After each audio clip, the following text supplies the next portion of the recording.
Hello again, my friends, and welcome back to your halftime show. I'm your host, the Governor. I'll welcome in Stephen Thompson, our man, while Neil looks like he's getting his rig all together. Steve, James Norwood, he scores when he wants to score. He could have scored about 5-6 times in that first half. I just wish he'd scored all the bloody time. We could be 3-4-1 up. Absolutely.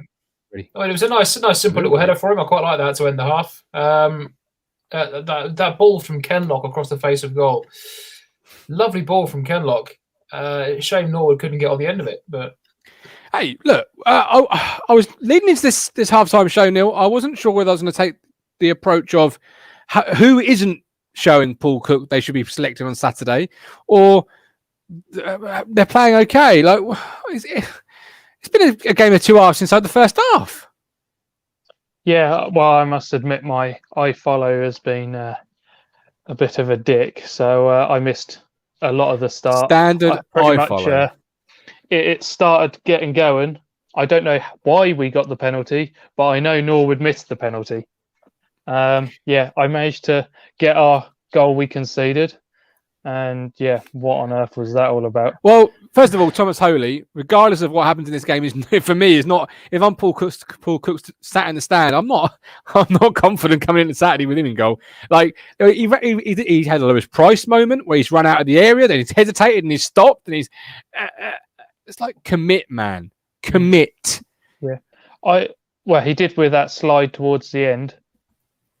After a fashion. Yeah, Chambers has been done like a kipper. He has. There are three players. If I'm Paul Cook, there are three players I'm thinking I'm either not going to play or I'm really concerned about playing coming into Saturday, and that's Thomas Holy, Luke Chambers, Keenan Bennett. Those three for me have either done nothing or scared the shit out of me, to be honest. What do you think of Norwood's penalty? Oh, soft. It was like half-hearted and so poor. It's a waste of time, quite frankly. You should just pass the ball back to the goalkeeper and run back and got your position. It was an absolute monumental waste of time, Neil. Like it was. As I wasn't allowed to see it, what actually happened to get the penalty and the red card? Steve, what happened? I'm trying to remember now. Oh yeah, came into the box. I mean, it's been a mad first half. The Accrington captain just wraps his legs essentially around Parrots. It looks like he didn't get any of the ball, just tangled of legs and got him down. Yeah, it was a clear penalty, clear red card. You can't really argue with it. No, they were debating it, but there's nothing to debate. It was an awful time. So it's a free kick from Wilson, knocked into the box. Norwood goes through one-on-one with the goalkeeper, and then the player just hacks him down. Well, he tried to make a tackle, to be fair. It wasn't as deliberate as a hack down, but it was a goal-scoring opportunity. Matthew Botchell first. What do you think of the goalie that went through Parrott and injured himself? Joe, what? I hadn't got the commentary on. Trying to get him in trouble. Yeah, I haven't got the commentary on, so I've got the players' noises, and they were trying to get him in trouble. Yeah, I actually thought it was a foul on Parrott, if I'm honest. Yeah, same here. I thought, well, obviously I saw it wrong then. No, I just think it was a foul on Parrott, but you come off worse. I still think, though, you see those every week, up and down the country, up and down the levels of football, and every time it goes to the goalkeeper because they all down the floor like they've been shot, and it's like because you were a fraction late, so that's why A, you've got hurt, and B, it's still a foul. Lee Anderson, that was a penalty on Parrott. Yeah, without a shadow of a doubt, it wasn't even close. Keenan Bennett, guy I've been bigging up, disappointed me that first half. I'm not going to lie, Steve, he's woeful. No, I've said it before on previous shows. I said it earlier today. He's a good player, and there's a good player in there, but he keeps the ball for too long and he runs himself into trouble. And yeah, he's been looking lively, but I can't think of anything he's done that's. Before we got our equaliser, he found himself towards the left side of the centre midfielder, and it was a shot come cross in the box, and there was it Parrott done a turn and shot that was saved before the keeper got subbed off. I'm just seeing that penalty back. Oh my god, I've not seen that. That's probably one of the better things I've seen Bennett's do. It's been okay, but maybe that's why Chambers is struggling down that side because Bennett's isn't helping him. Same as Saturday, Steve. Yeah, absolutely. I've seen people just comment on it now. It's that final product. It's like he gets to a certain point and then thinks, "Oh shit, what can I do?" by which time it's too late, he can't do anything. So Did you like Guild or telling Judgy, move, get up? Yeah, it's been quite vocal. If you, Yeah. if you listen with that commentary, it's been pretty good. Alfie Durrant there highlighting why we all love football. Can't agree about Bennett, to be honest. And I'm better half than he played Saturday, in my opinion, and I slate him usually. So that's what I love about football. We can all have different opinions and see different things from the same 11 people that we all want to do really well. George Castleton, Bennett's been our best player. Chambers needs to hang up his boots. Yeah, well, that's coming. Lambert, before he left, was saying how time waits for no man almost. Tom James, Judge has been vocal. Good to hear. I think I can hear Cook. It was almost set up for Cook, wasn't it? 1-0 down. Get into him. Light him up. Give him a rocket. Have a Steve McLaren moment. But they've turned it around. And they're here for the taking, Stanley. And the red card's not helped them. And I tell you one person who it has helped, Andre Dazelle. He is pulling the strings tonight because Stanley have now gone to what we did against Sunderland and that sort of compact, digging in. And he's got so much space in the centre of the midfield still, Steve. He's literally just picking passes at will. They're not sitting back, though, are they? They're doing a quick counter and that sort of thing. They're very quick on the ball, getting it up the pitch, and it's not lumped or anything. They play it. Yeah, they're trying to absorb us and then hit us on the counter. It's basically what we try to do against Sunderland. But in doing that, Neil, it's leaving that centre circle and the areas just either side of that with so much space to exploit. That Andre Dazelle, he should have an absolute field day at their second half, Steve, like he has done in the first, because no one's within 10 yards of him. He's got the ball, he's turning, and he can pick any pass he wants. And we keep hearing Dazelle got a pass. He's got a pass, he's got a good pass in him. Well, tonight I want to start seeing these killer balls because they can't get near him. They really can't. What do you think, Steve? No, totally agree. He needs a big second half. He's had a great first half. Probably one of my picks of the players. I think alongside maybe Ken Locke as well from players in the first half. Like you say, he's putting that midfield around right now. So brilliant. Because, like I said, the amount of times we've said he's got a good pass in him, but no one else can see what he's trying to do. Now it's actually all coming together. Miles, the best player on the pitch, Kenlock. Joe Dickerson can call the harbour master. We're going up. Yep, get it sailing. Thomas Ebling, Judge's finally looking to play. We thought we'd signed 2 seasons ago. Mike Brown, Cook's been shouting like that first half. Yeah, but can we speak about how much the camera operator clearly likes their manager John Coleman? I've seen Coleman more than I've seen the pitch. Yeah. I didn't. This idiot up in the stand that we keep focusing on. I didn't pay a tenner, Neil, to watch John Coleman. No, it's not as if he's a handsome chap either, is it? Oh, regardless either way, I just didn't pay £10 to watch him or pay £10 to watch a game of football. And he loves the to show them. It's been a vocal first half. It's been a good first half. Been an indifferent first half. It's been a whole game inside 45 minutes. I can't remember a half where you feel that the goalkeeper going off has really helped us, Steve, because this goalkeeper looks absolutely woeful. It's always tricky, I suppose, because you never want to see a person go off injured, whether it's your team or the other team. It's never nice to see. But on the other hand, it was quite a relief because he was looking pretty good. And this new keeper, he's not really had the same sort of same reception. So it's a shame, like I say, to see someone go off injured, but it could really have helped us, especially now with the 11 to 10 men. Yeah, Christopher Martin. People keep mistaking Coleman for Cook in the forums. They're very similar. Yeah, I've seen it in the chat a few times. Cook mentioned. I don't think I've seen Cook on the screen at all. But Daniel Bonner, do you think Lambert paid £10? I can confirm a Lambert did pay £10 to watch Town, but I can't confirm if it was me. Well, I can. It was me, but I can't confirm it was Paul as well or not. I can confirm I paid because it's my credit card. Idiot. Josh Russell, this keeper looks awful. Curtis Yates, this woeful keeper made an outstanding save. Yeah, but one swallow don't make a summer. Like his very first save, Neil, he's palmed out like a youth team player making his very first appearance at first team level. Judge had a nice shot against him. And was it? I don't know if it was Dazelle or Bishop. They had an effort as well. Absolutely. Judge's shot was beautiful. That was really good. Talking about Teddy Bishop, do you want to see more from him now? Because obviously we've talked about Andre having the space and the freedom of the park. Like Teddy needs to get more involved, does he not, Neil? Teddy seemed to drop quite deep. He was playing in front of the back four. I don't know if that was the intention, but that's where he seems to have cropped up quite a few times. So we want to see him further up the field now, particularly with 10 men and they're a goal down, 2-1 down. We want to see Teddy Bishop on the ball in between the centre spot and the 18-yard box. Steve, we want to see him in those sort of areas in the picking the ball up, turning, trying to threaten. We don't want to see him, as Neil's saying there, in front of Toto and James Wilson. No, I want to see him driving more further forward. We've seen what he can do when he does do that. You got Dazelle having a great run in midfield at the minute.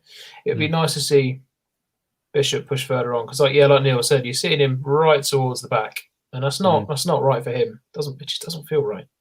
The thing is, though, you have to remember they're a man down, so this game isn't as a normal game would be. They could sit deeper. Our team will push up. There'll be less space if our defence move up as well. Yeah, absolutely. Owen, about time our luck started changing. Lee Anderson, Bish had one big run in him, and Dazelle should run the second half. Absolutely. Chris Wardman. Sadly, Chambers is looking very poor. Bad distribution. Yeah, Luke Chambers is looking Luke Chambers for me, Steve. I don't know about you. Same as always. I don't know. He's particularly having a bad one it's awful for me today. He just seems really slow, sluggish. His kicking is awful. Mm-hmm. It's when Holy came out for that the slide tackle towards the end. And Chambers was nowhere. Luckily, it was Enciala booted it clear, but he's not looking on it at all. Yeah, he rarely does now. But. No, Ashley Bell. I think Bish and Dazelle are a great balance. Seems to know when to sit when the other one's going. The opposite to Gerard and Lampard used to be. Elliot Leader dominate the centre of the park in this half and wrap it up. Absolutely, we should be going on winning this game now, should we not, Steve? Mm-hmm. Yeah, they're like you said, they're there for the taking.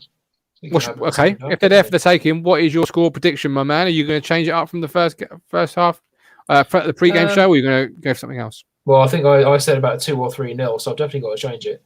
So I'm going to say 3-1. 3-1. Neil, are you going to change your? Surely you've got to go. I said 4-0. I think 4-1 is still in the offering here. Like Norwell could have had that alone.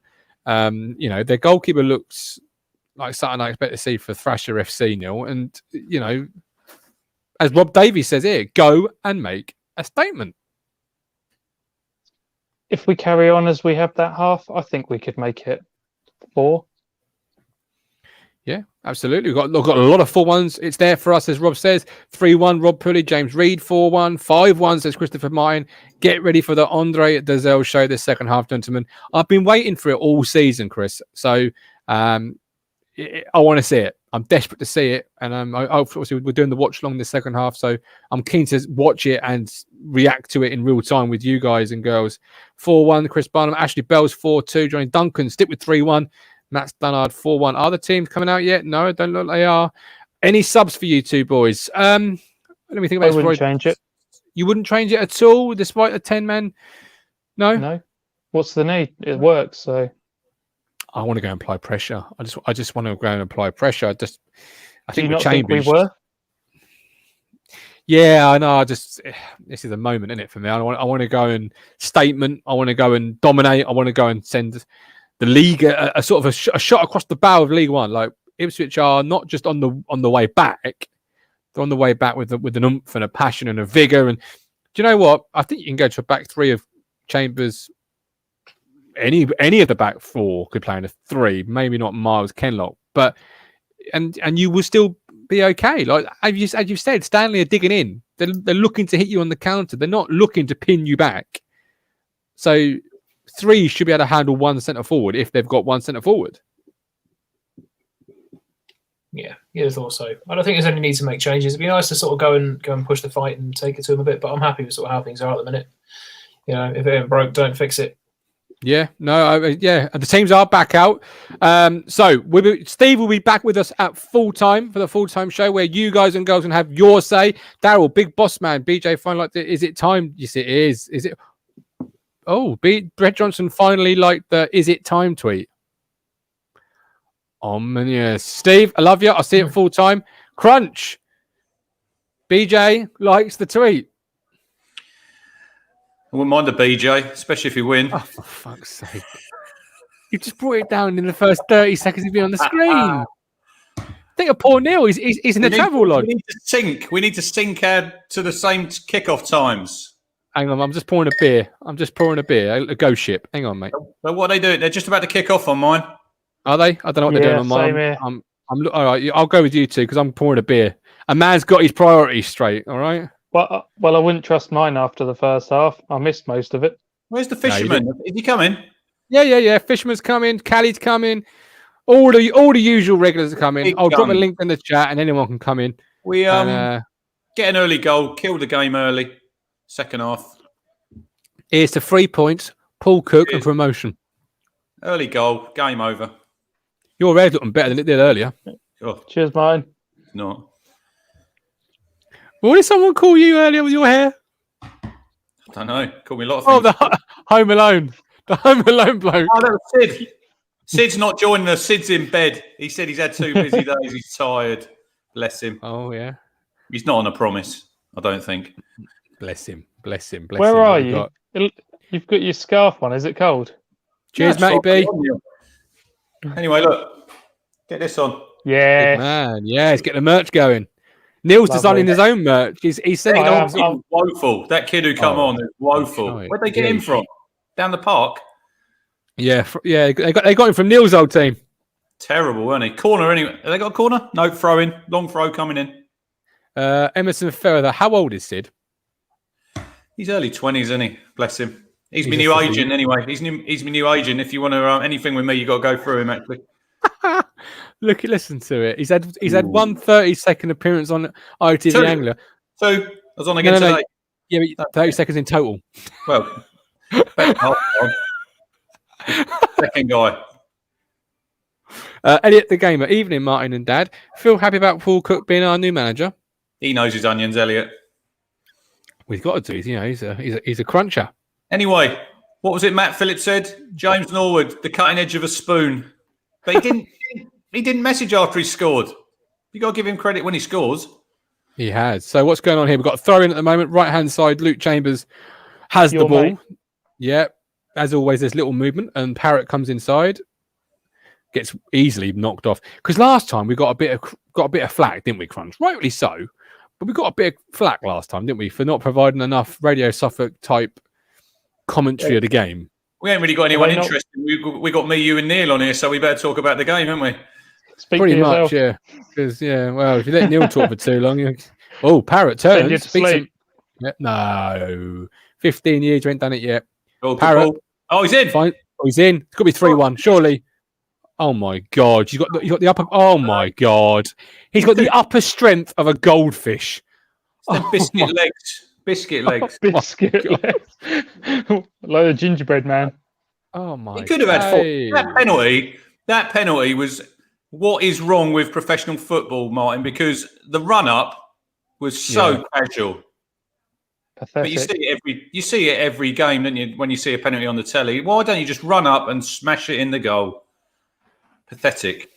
So, for those that aren't watching the game, instead of choosing to sit and chill with us, James Norwood got put through, and James Norwood just well, what do you call it, Crunch? Like, he took a little nudge and fell over. Took a little nudge and fell over. Is that bad? Biscuit legs. Ryan laughs. Dawn's laughing. Hull are currently second live table, 9 points ahead, but 3 games ahead too. Don't worry about Hull, mate. We're beating them. We've seen them off. They know who the daddies are around here. Let's have a look. League One table. Is that Bishop? Bishop's down. Yeah. Someone shot him. There you go. That's 6 months out for Teddy.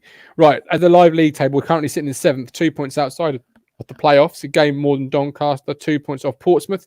We've got a game in hand on Portsmouth.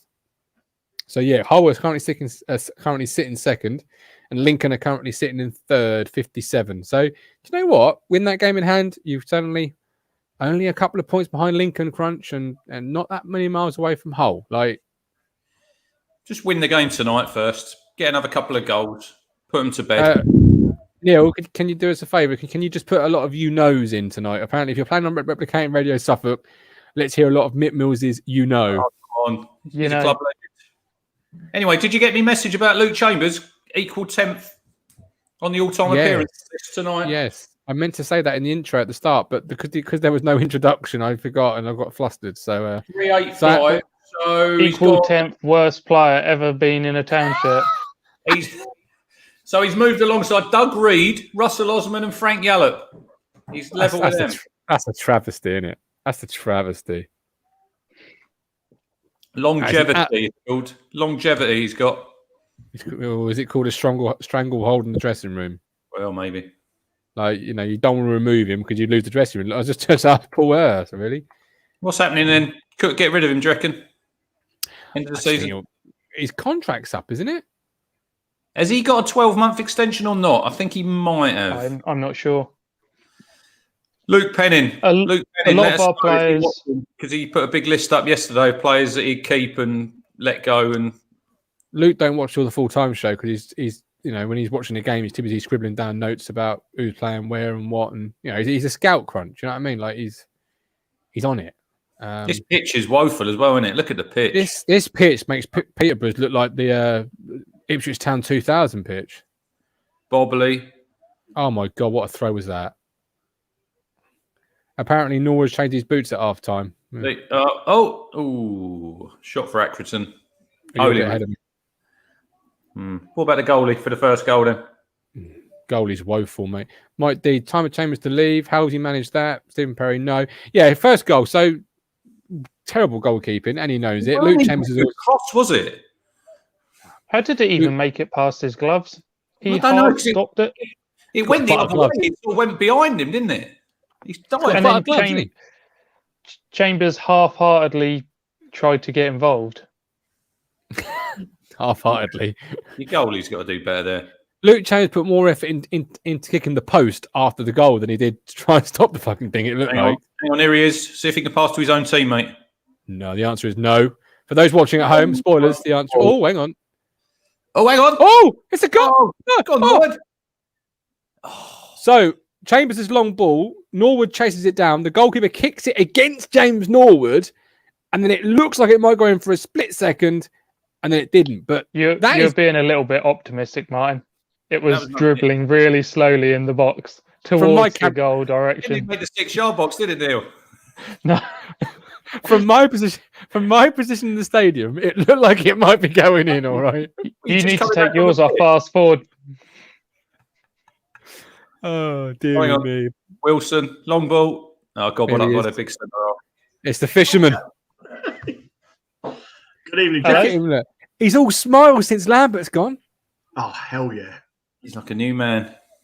He looks like a new man as well. Behind you on my stream, I think. Mike, you're always behind the cruncher. Have you had a trim? Yeah, I did. Yeah, you know. Is that called the Paul Lambert?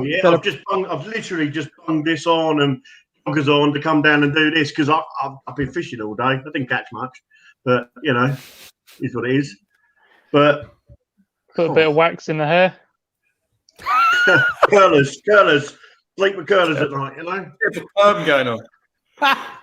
It's called the Paul Lambert post dismissal trim, right? You know, you've just had a trim because celebratory, right? Now he's gone. A good shave. So interesting, Martin. And so Gary Roberts started the day off as an Accrington Stanley player, and by midday he's Ipswich first team coach. There you go. I didn't know he played for Accrington Stanley though. Roberts. Yeah. Is that where he was? Is that where he was? Yeah. Is it? Yeah, he's not played. He's signed on for him, but he's not played a game this season. Brandon Carter. When we went 1-0 down, I wanted to know if Mike was ready to give Lambert credit yet. That's him. I wrote in the group chat, Lambert will win this game. Martin, did you I see that? I replied to him, I think it was yesterday, I said, hell will freeze over before I give Lambert any credit. Elliot Leader, Neil was brutal. Did anybody listen to Radio Suffolk? I was on the way back from Brandon and I was listening to Radio Suffolk. They did a start to sort of finish with Lambert because Brennan Woolley didn't get on with him, did he? He didn't like him. I don't first think. team coach, ITFC Tweedy, Gary Roberts is first team coach. With Matt Gill. Well, no, Matt Gill's still there, but what is his role? Don't let him go. Trust me, in 10 years' time, you'll be saying, oh, that's Matt Gill. Oh, good save. Good save, Holy. Oh, he's actually done something then. Header down. So it's a free kick. Hang on, Crunch, I'll do it. It's free kick into the box. 6-yard box. Free header. Number 30, Miles Kenlock stood there just looking at the bloke who heads it at Holy. I mean, for a 9-foot goalkeeper crunch, I wouldn't say it's a great save. Like that was Nottingham, wasn't it? Nottingham with a header. Standard save for Holy. Hang on. Then again, he has to get down to it, I suppose. So for a 9, he has to get down to it. It's not a bad save. Great save. Has been shot in the box. Standard save. Standard save that. It's soon up now. Now we're on the break. Keenan Bennett's getting tackled by the grass again. Free kick. Emerson Feller, the great save, chaps. Great save. It was a good save. Short distance, wasn't it? So he had to react quickly. I prefer Mike and Mark's reaction. Save, Holy. Save, Holy. Like, I know they're saying save, Holy, but I'm reading that as save, Holy. Like, it's just really cold and he saved it. Yeah, nothing special. Now what's going on? I'm looking at your three beautiful faces, looking at the game. He's launched it down the field and it's for throw-in for us in the right. Ashley Bell reckons Gill will end up as assistant manager until the end of the season. I think that's a good shout. He'll probably keep him and Walker until the end of the season, and then he'll see because the guy at Wigan, Richardson, he's only temporary, isn't he? He's only temporary manager. So if he departs there in the summer, possibly he'll get him in. I'd have thought. Who would Cook normally have? That chap there, Richardson. Richardson. Just say that Wigan. Gary Roberts. This is his first coaching role, isn't it? Because he's obviously still been playing. Played for him. Three clubs he's played for Cook. So he's not arriving as a player coach then? I don't believe, no. Just I don't suppose you can you? Because it's a window to window, isn't it? So you'd have to retire, I suppose. And perhaps he can get Bennett's a bit of coaching. Hopefully he's a wide player, isn't he, Roberts? So Bennett needs a bit of coaching, doesn't he? Cool. Yeah. I'm not saying there's not a player in there, Mike. I think he's got a lot of ability. I like him that he's got a bit of pace and he gets us up the pitch.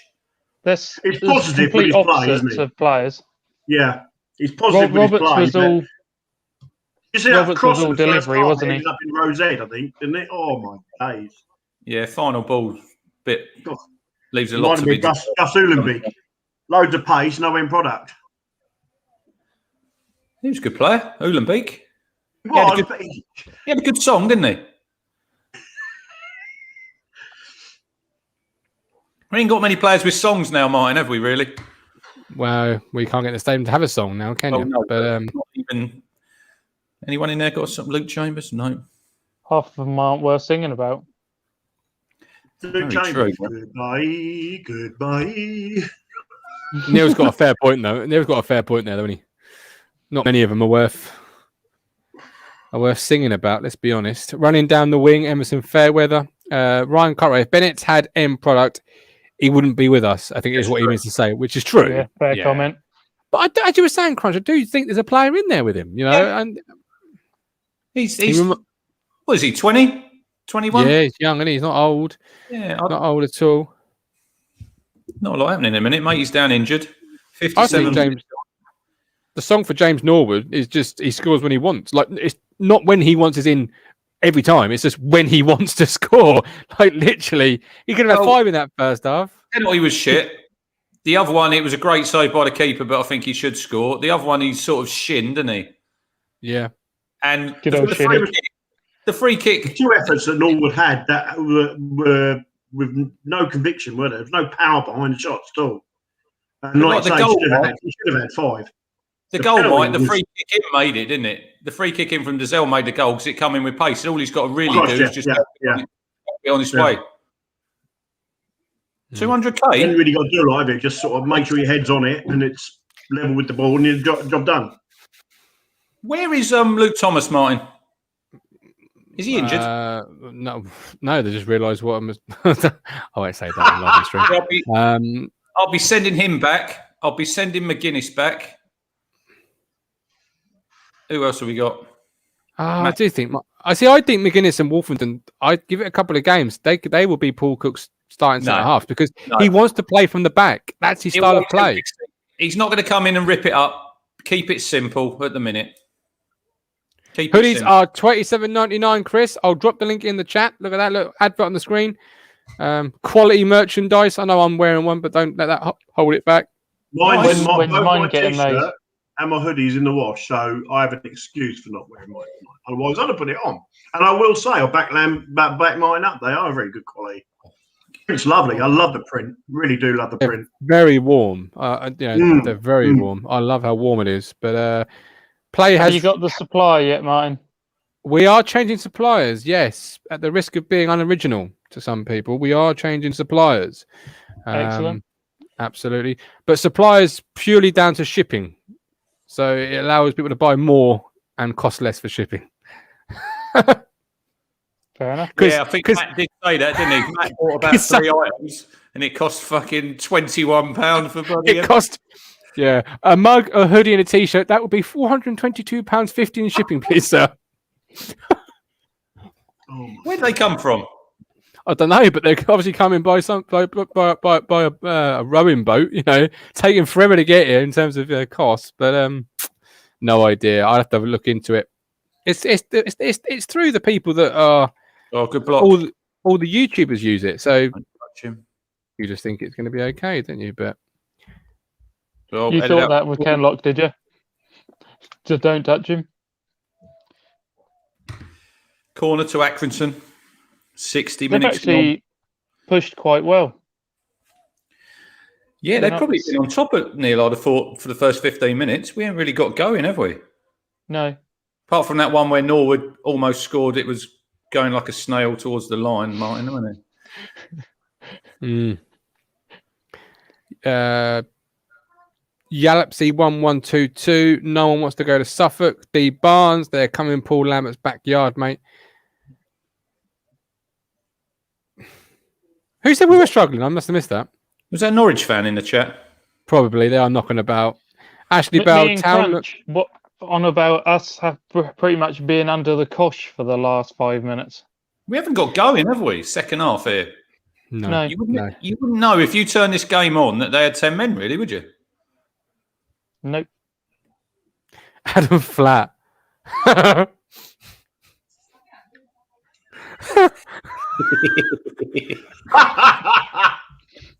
What is that in response to? I don't know, but the network's pitbulls arrived. I love it. Adam Flat will just deal with anybody in the chat. He'll just well done. Just go around snapping them all down. That's what he does. Oh, he is a Norwich fan. Look, you'll be stuck in League One for 17 years. Oh, bless him. Have you got lost? Yellepsy 1122. Bless you. He's probably still suffering from dust from his empty trophy cabinet up at Carroll Has Road. he come to watch a proper team with proper history play football? Yeah, that's what it is, isn't he? He haven't got nothing like this up there, have they? No. Bless them. No, bless.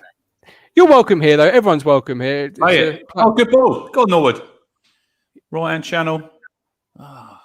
Bennett, good ball. I'm behind you, I know, but don't tell me what happens. It's like being in the pub, isn't it, when that one bloke's phone goes off early. Fucking woeful. Look. And debate him into there being a goal. He'll get all excited and work out nothing's happened. The thing is, though, that incident there with Bennett, you've not even bought a free kick for your team. Like, keep hold of it with close possession and buy something, a free kick or retain possession. You've just given it away. But here comes Judge. I know I'm behind you two, you lot, but I'll. Yeah, I'm the same. I'm still watching the North. Ah, there we are. Bennett, really? Go on, press him. Unlucky. This is Judge we're talking about. It'll take him a week to get out there. It's true. I still think Judge will be the captain. I still think Judge will be the captain. I'm just reading the comments. I'm reading the comment section. I'm not opening up the screen. But, come on, let's have a bit of a giggle. No. You want to read the comment section. You won the Europa League with farmer teams. I like Flatty's comment. At least we won the Europa League. Mike, I'm not putting that on the screen. Yeah. It's good. Comment is he's inhaled too much pledge cleaning their trophy cabinet. Yeah, you know.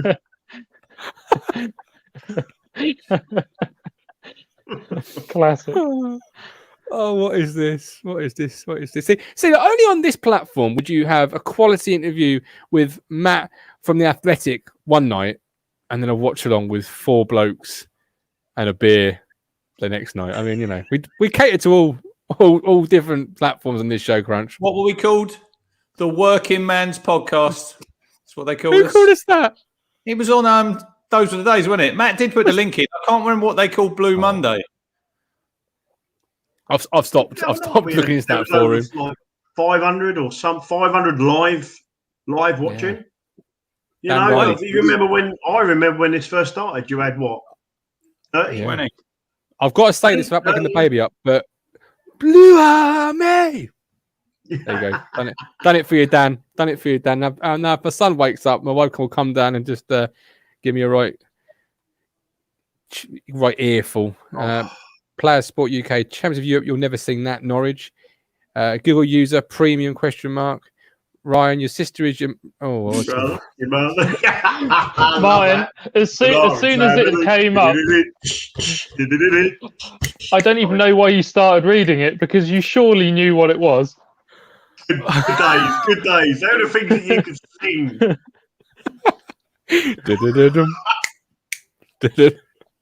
Oh, I do miss football days. Absolutely. Can't wait to take this pod on the road, boys. On the road. Have you been here? Have you been to the Wham Stadium, any of you? Nope. No. Oh, no. Hang on. Did I go there last Christmas? Boom. Mike, get that. Did Mike get that? He didn't get it, did he? Yeah, I did. I just let that one go right over my head. Oh, come on, Mike. Being a George Michael fan, I am. I love his music. Well, I still love his music. Obviously, he's gone, but yeah. So who is Wham? Just wake me up before you go. Yeah. Wham, Martin? What is Wham? Hang on. Google user any match action. Yes, great. It's 66 minutes. It's a goal kick. No, it's a free kick. My mistake to Accrington Stanley. Who are they exactly? You know the drill. It's now been taken long. Who's going to go up and win it? Is it going to be Toto or Toto power header? Knocked away, knocked back in. Handball, surely. No. Okay. It's out wide. We need to freshen this up, don't we? Yeah. Oh. Tripped over his own feet. Dive. Look at him. Oh, that's a bit harsh, I thought. No, it was a dive. Pure. As Hearsay once said, pure and simple. It was a dive. The dive bit they didn't say, but you understand. Facebook user, let's be come on 12th man dealing joke. Honest Abe. In reality, it's 10% at the moment. We carry a passenger with an armband every game. We should send him another one because he's drowning. This is a poor second half, isn't it? Yeah. Yeah. Oh, yeah. First half I enjoyed. Ashley Bell, Wham makes Tupperware. That's quality. We should have. Because he's a plastics man, isn't he, Andy Holt? That's where he made his money. So we had him on the show. We should have asked him, really. There you go, look. Every time I hear the word Wham, all I think about is those Wham bars, Neil. Oh, a lot of Wham bars. Yep. They're good. I love a good Wham bar. Oh, it's for no. So far, any subs coming? It needs to be. We need to freshen this up, Google user. We really do. It's now gone into Parrot. He knocks it out to Judge. Judge, what an embarrassment. Oh, well played. Go on, Judgy. Oh, he's turned that round. How is this still going? Oh, Alan Judge. He's like the kid that you let play in the year above himself. Like sometimes he looks really good. Other times the ball is near enough up to his kneecap. Who's Downs coming on for? Bishop? Yeah, it should be. Yeah. I've not seen enough of Andre Dazelle in this game. First half, he was all over. I didn't think he had a particularly great first half until they went down to 10. Well, I know it went down to 10 men quite quickly, but it still took him about 20 minutes to get in the game. Yalapsy has just mentioned their most famous goal of all time. Bless him. They did draw that game. They didn't fucking beat us. Oh, no. They won, didn't they? Wasn't that the game they won the Champions League with? Oh, no, that's just the way they act with it. My mistake. Do apologise. Facebook user, evening all. Good evening, my friend. Tom James, I dropped my chocolate bar on some Wham Tupperware. It was a careless whisper. Way! Boom, boom. Oh, Tom. Downs is coming on for... Go on, Bish. Go. Finish. Oh, for fuck's sake. That's a woeful finish. So the ball's fallen to Teddy Bishop on the 18-yard box. He's taken 1 touch, 2 touch, 3 touch, and then just woeful shot. Kicked it at the first man. But Town do retain possession. It's out with Miles Kennock on the left. He's got about 4 step overs and tackled. I hate it when players do step overs and then get tackled. It's like, if you're going to do a step over, at least make it convincing. Parrott's won it back. To Kent. Oh, he's played really well in this game, Troy Parrott. I will take my hat off to him. He just needs a goal, Martin. Yeah, he does. You're right. Well, he's going to have to come up really big, when Norwood goes misses the Fleetwood game. Because you would think it would be you'd have thought. Well, you'd have thought Jackson coming in for Norwood, and it would be a Parrott behind Jackson, wouldn't it? It's what you would have thought. Good tackle. Great tackle, Alan Judge. Oh, Judge, he really annoys me, Alan Judge. Like, you're ahead of me now. You're giving it away. Sometimes he's really good, and other times you just. I'm still behind. Paul Monk, and that's not just the game. On. Substitution. Substitution. Bishop off for Lindell. I'm not until you tried it.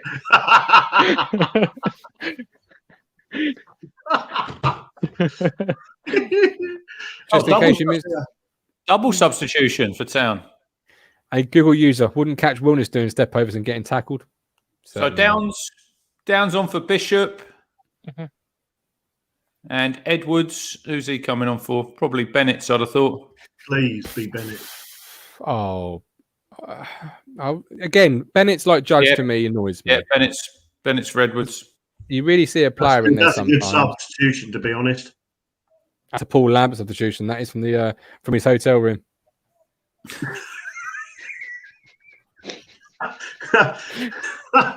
Yeah, he's travel lodge halfway up the M6. Yeah. I like that. Did you see that guy there, Martin? Did you see the guy taking the long throw there? No, I didn't. I just can't let it go, Neil. I'm sorry. I love Lambert. The gate at the front of the stand was open, so he got a further run up. I like that. Cheeky. Who's down, Crunch? That is. It can't be Bishop. He's been taken off. Edwards. Of course, it's the other one. He's up. Don't worry. It's the other player that you worry every time he hits the floor that he's going to be out for another 6 months. So Teddy Bishop out of contract. Yeah. And would you keep him end of the season? Teddy Bishop? Yeah. No way. No way. No way. Mike?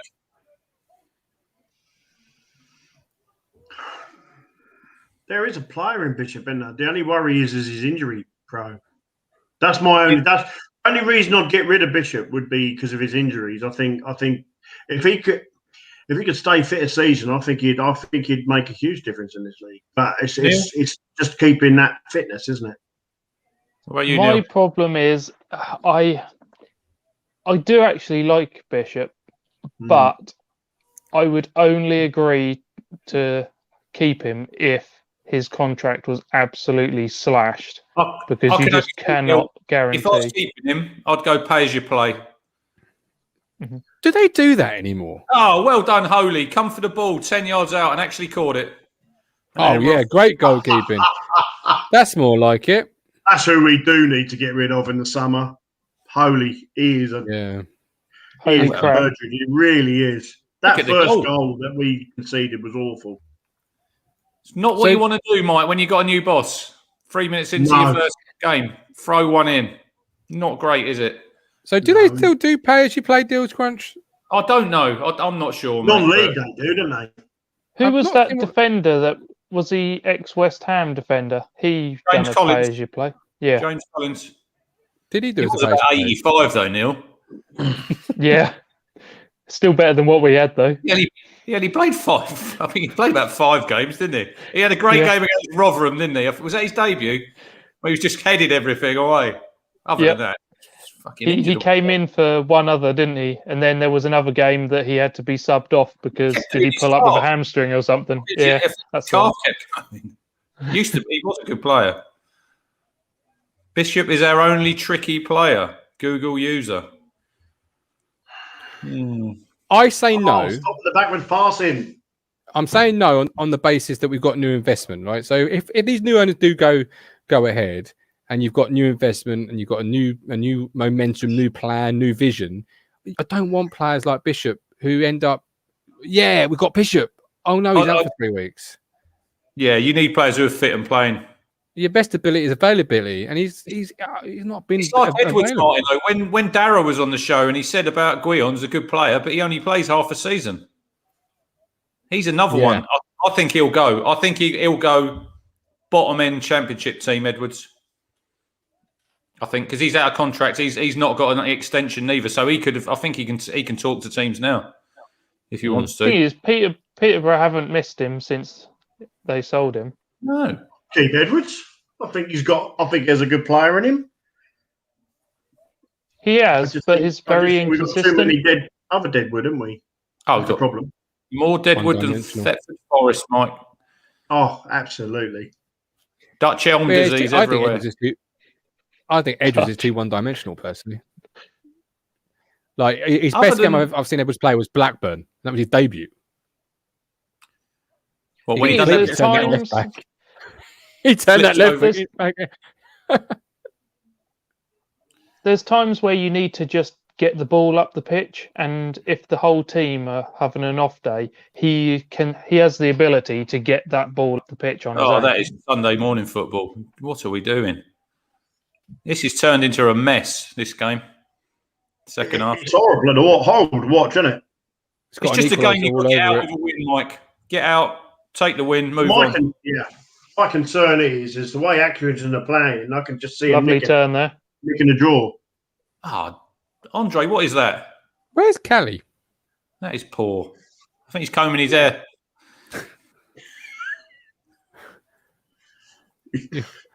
Just taking his rollers out. This is one of these games, Mike, where you don't want it. You could see them nicking a late goal. Yeah, that's exactly what I'm thinking here. That is really frustrated. You think that's 2 points down the bloody plug hole, isn't it? It is. Really? That was a foul? Wayne Tell, if we get promoted, the Zealand Downs only midfielders to keep. Sign some proven championship players for midfield. Jeffrey Grimwood, when's Richard Naylor coming on? Where's our little Norwich fan gone? Is he still in the chat? I think Adam Flatt's seen him out. I didn't touch the dial. Mark Yubb, certainly making a statement in the second half. Cook has a job and a half ahead of him. Yeah, but Crunch.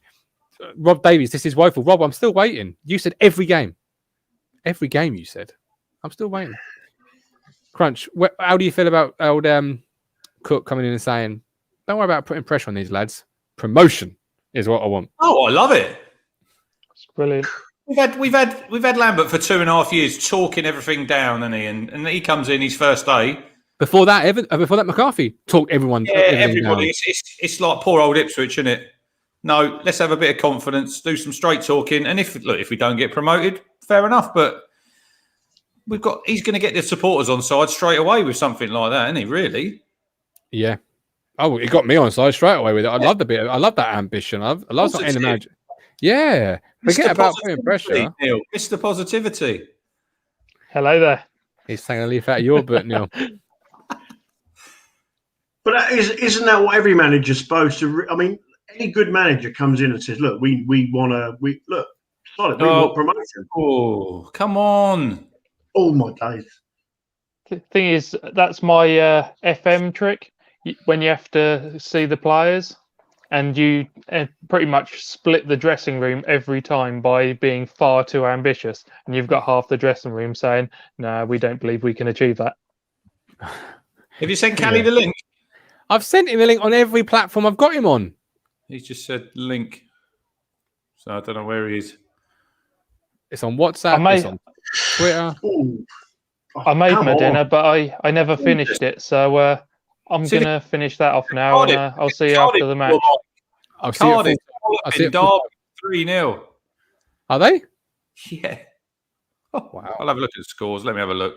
Let me send the link to Rob because he said every game. Every game. So Gillingham, they won 3-2. Charlton had a win.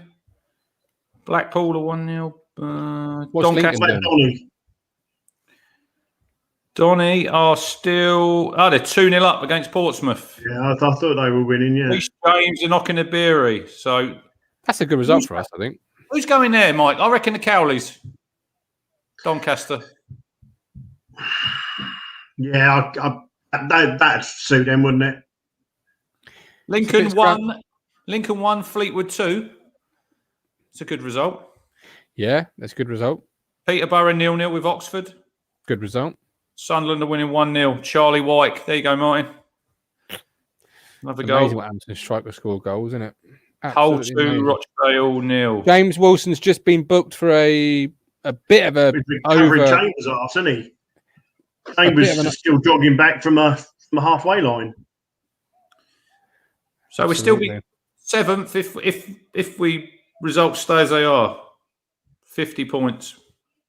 But we do have 3 games. Do we not have 3 games in hand on Portsmouth? 3 in hand over Hull. 1 over Portsmouth, Sunderland and Lincoln. Keeper. Well played. Can you please tell people at home what's happening, Crunch? Not give the ball away. Well, Holy come out, punched it, and we broke, and then Judge give the ball away. They're on the right-hand side, cross into the box. Enciala powers it away. Good header. Another good header from Toto. He's had a decent game. Yeah, he has. Oh, Edwards has got a knock. No, yeah, he's limping. Edwards is limping. He's done nothing since he's come on. He ain't got in the game. Oh, here he is on the ball now. Chest. Plays it first time down the channel to Parrott, who chases it. He's got it's a push. I don't care if he falls over or not. It's still a push every day of the week. But he carries on. Parrott back into Edwards. Reloads it, as they say. There's Dazelle onto his left. Hit it and goal. Go on. Go on. Go on. Oh, fuck. He was there, so he hit, and he just took his time, too much time. Bish back out to... Oh, my God. Fucking hell. That is... Professional players just can't take a shot. I mean, really? Oh, my. Don't worry, Mike. In about 5 seconds, it gets worse than that. Have you not seen it yet? No. I'm now going to have a look. I'll have a look at it. Oh, like I said, I'm about 30 seconds behind for some reason. That's on my phone, that's why. Ashley Bell. Who's we got coming on here? Josh Harrop's coming on. Wait for it. Wait for it, Crunch. Dazelle. I think it's Dazelle. Wait for Mike to see this. Yeah, Andre's going on. That is schoolboy stuff.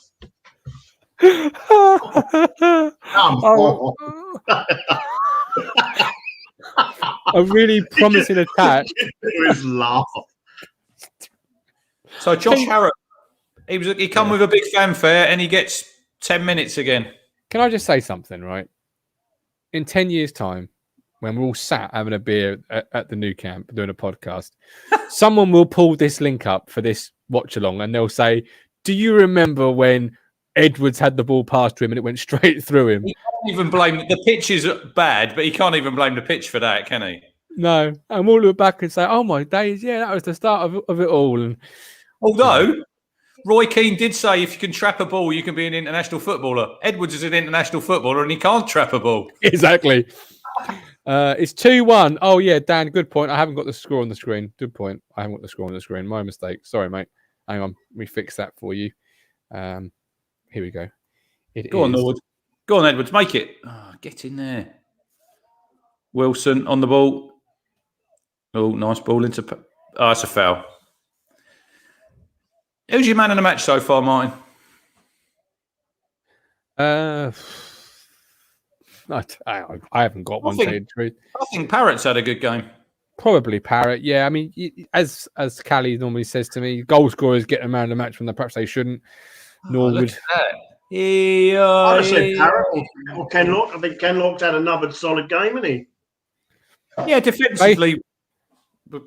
That's a foul. Is this a Freddie Sears family member? Need Sears on? Need as 2 E's, actually, not an A. Yeah. Need. The spelling was one thing I was sort of critical of there. It was the fact that somebody wants Freddie Sears on the pitch. That just... He's another player that's got to go in it, really. You know, thanks and everything, but time's up here, fella. We Here go to Colchester, Mike. Colchester or Southend? Yeah.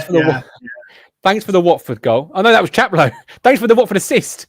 But your time is. When's the last time he scored? We are. That's the question, isn't it? Sears. That's a when's the last time Sears scored? That is a renegade stat man question. That is. Scored against Bristol Rovers first game, got 2, and then I think he scored against this lot at home, didn't he? When we beat him 2-0. This is a really good. If we can hold on here, this is a really good result. This is a good win. It's not an easy place to go. I know they've had 10 men. No. If we get promoted, Martin, you're not thinking back on the 2nd of March when we got a 2-1 win at Accrington Stanley, are we? No, I'm thinking about all the foundations laid by Paul Lambert. Oh, for the love of God. You are. Yeah. I'm so. He actually, Mike, he actually said that with a straight face as well. Yeah, Google user. You are, aren't you? He's had a good game. He's had a good game, Wilson. You won't get this many other watch long, my friend. This is the. This is just three blokes having a laugh. That's a foul. Come on, ref. Oh, throw in, right-hand side. Deep in Accrington's half. 5 minutes to go. Cheers, Brenner Crunch. You need a clock. Brenner Crunch. You need a clock. I think we should have got a third goal. I really do. I'm a little bit disappointed that we haven't got a third goal. Don't worry, Mike. If we win, it's a win. Oh, yeah, but I hate this edginess. Oh, yeah. I agree. Where's? Come on. We need that. We had that third goal. I think we'd all relax a lot more.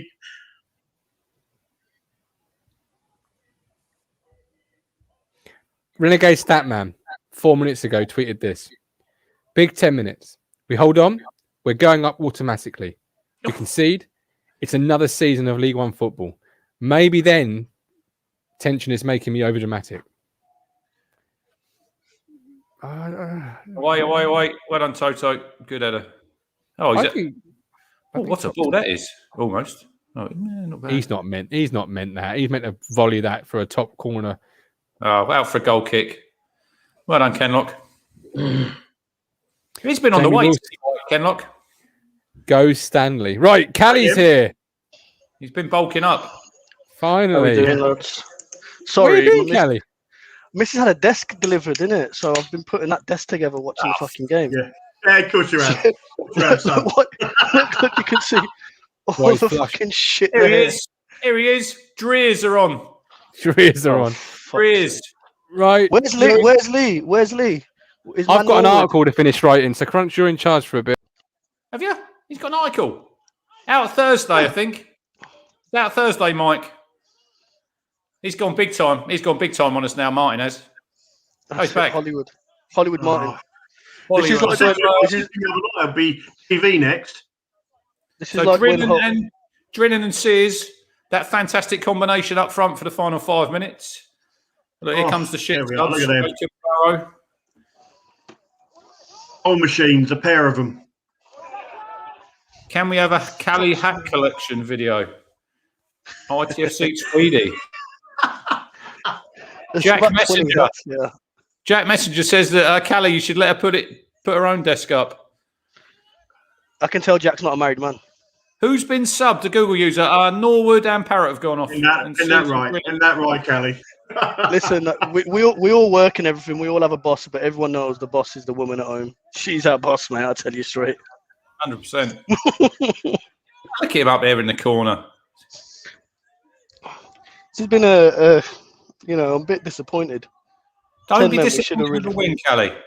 No, not the win, but 10 men we should have put to bed.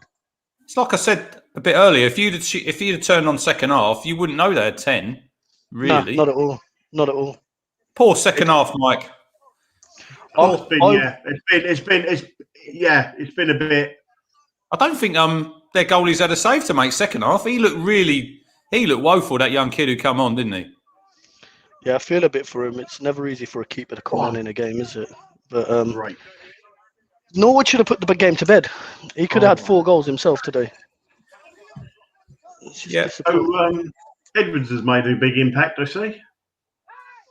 Well, this is it. Edwards had his purple patch. Everyone's like, Edwards going to get back to form. I'm convinced that was just a one-off at the beginning of the season. You know, he's back. If you watch Edwards play now and you watch him when he played early in the season, he's looking up. Now his eyes are on his boots all the time. Like, he's not looking up. His feet are down, head's down. Cook, do you reckon Cook will keep Danassian?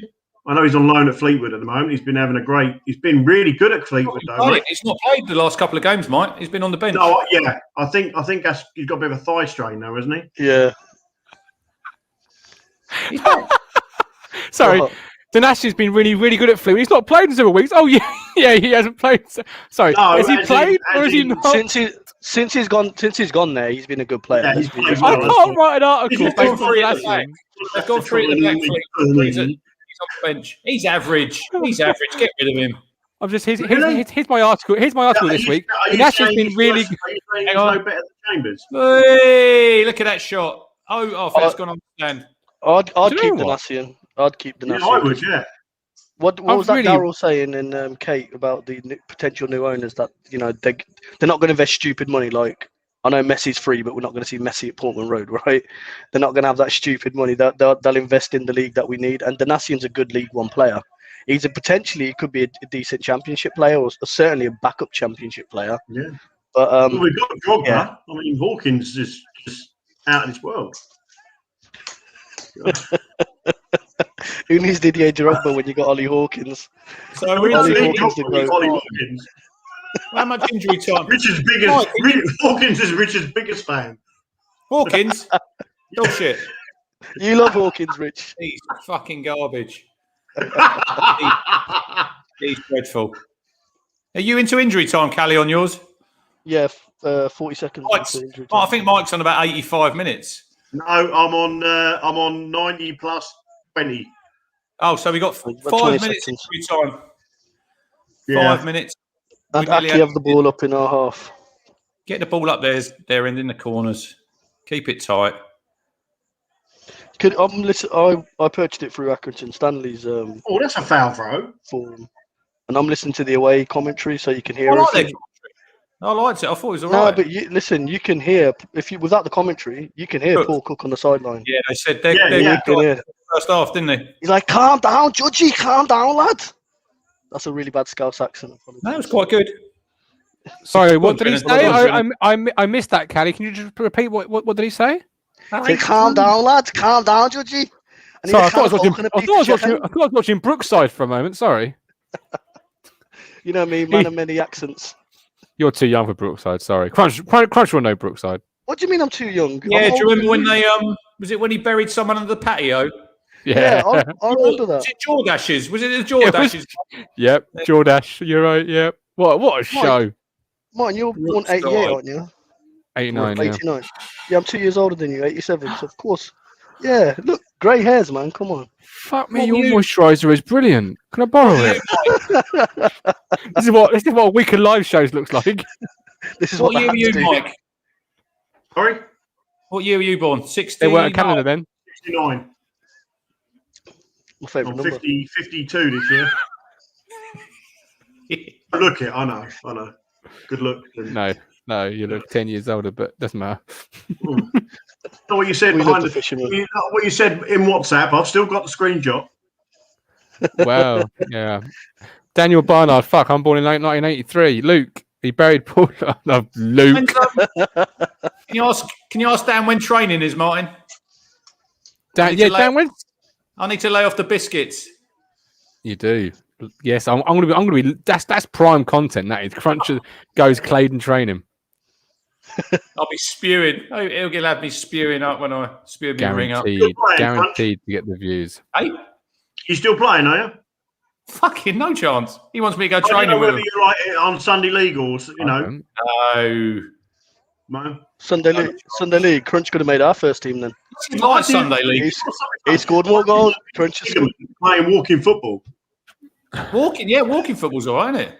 Yeah, I loved it, but I did my medial. One of my teammates tackled me. You mean Wigan playing walking football? Yeah, I've done my medial league, honestly. Yeah, opened that up big time. I was in a big old and everything. Yeah, it was so. Seriously, I'm like, this is ridiculous. Nice corner. Did you not see the tackle? Oh, he's kept it. No, he's kept it. Oh, minute 20 to go. Come on, Town. The one thing I know, criticise me. 17 stone of pure muscle trying to support a little knee joint, you know. We'll take that free kick. Can Gui gives more support. His defensive work is better than Bennett's. I think that's fair to say. He does do his bit, the dirty part as well, so to speak. Free kick. Toto launches it. I can't think of a decent chance we've had this half. No, it's been poor. They haven't really created nothing either, have they? Well, apart from the header when Holy saved it down in the bottom corner. Do you reckon it's fatigue? Do you reckon it's fatigue or just a case of shut up shop, bit of caution? Because what these guys have played 3 on the bounce now, haven't they? Is it the same? Is it the same team that they played 3 in a row now? Is it 2 in a row? No, it'll be 3 in a row, won't it? Hull, Donny, and so 3 games in 7 Probably days. tired. Let's be honest. That is quite. I think you've got to give Stanley some credit. Like they are here to do a job as well. You know. This is thing is we're getting the luck, aren't we? Oh, here we go. Go fucking hell, Trini. Go on, son.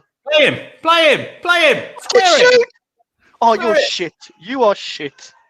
Crunch has got more goals than you. Just piss off. What did he do? He had the ball. He had the open net. Here we go. Game over. Defender. Right, you lot stay there. You can be the first guest on the full-time show, and let's run the intro so we've got a clear distinction. Boom.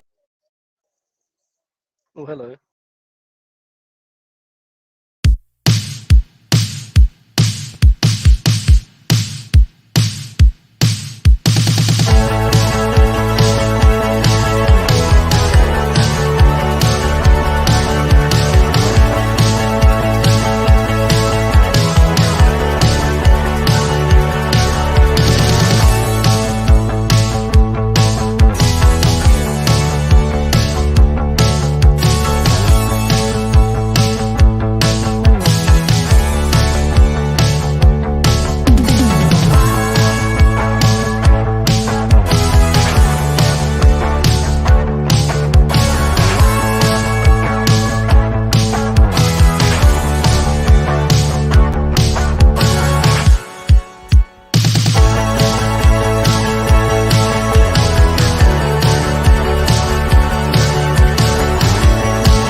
Hello again, my friends, and welcome back to the full-time show.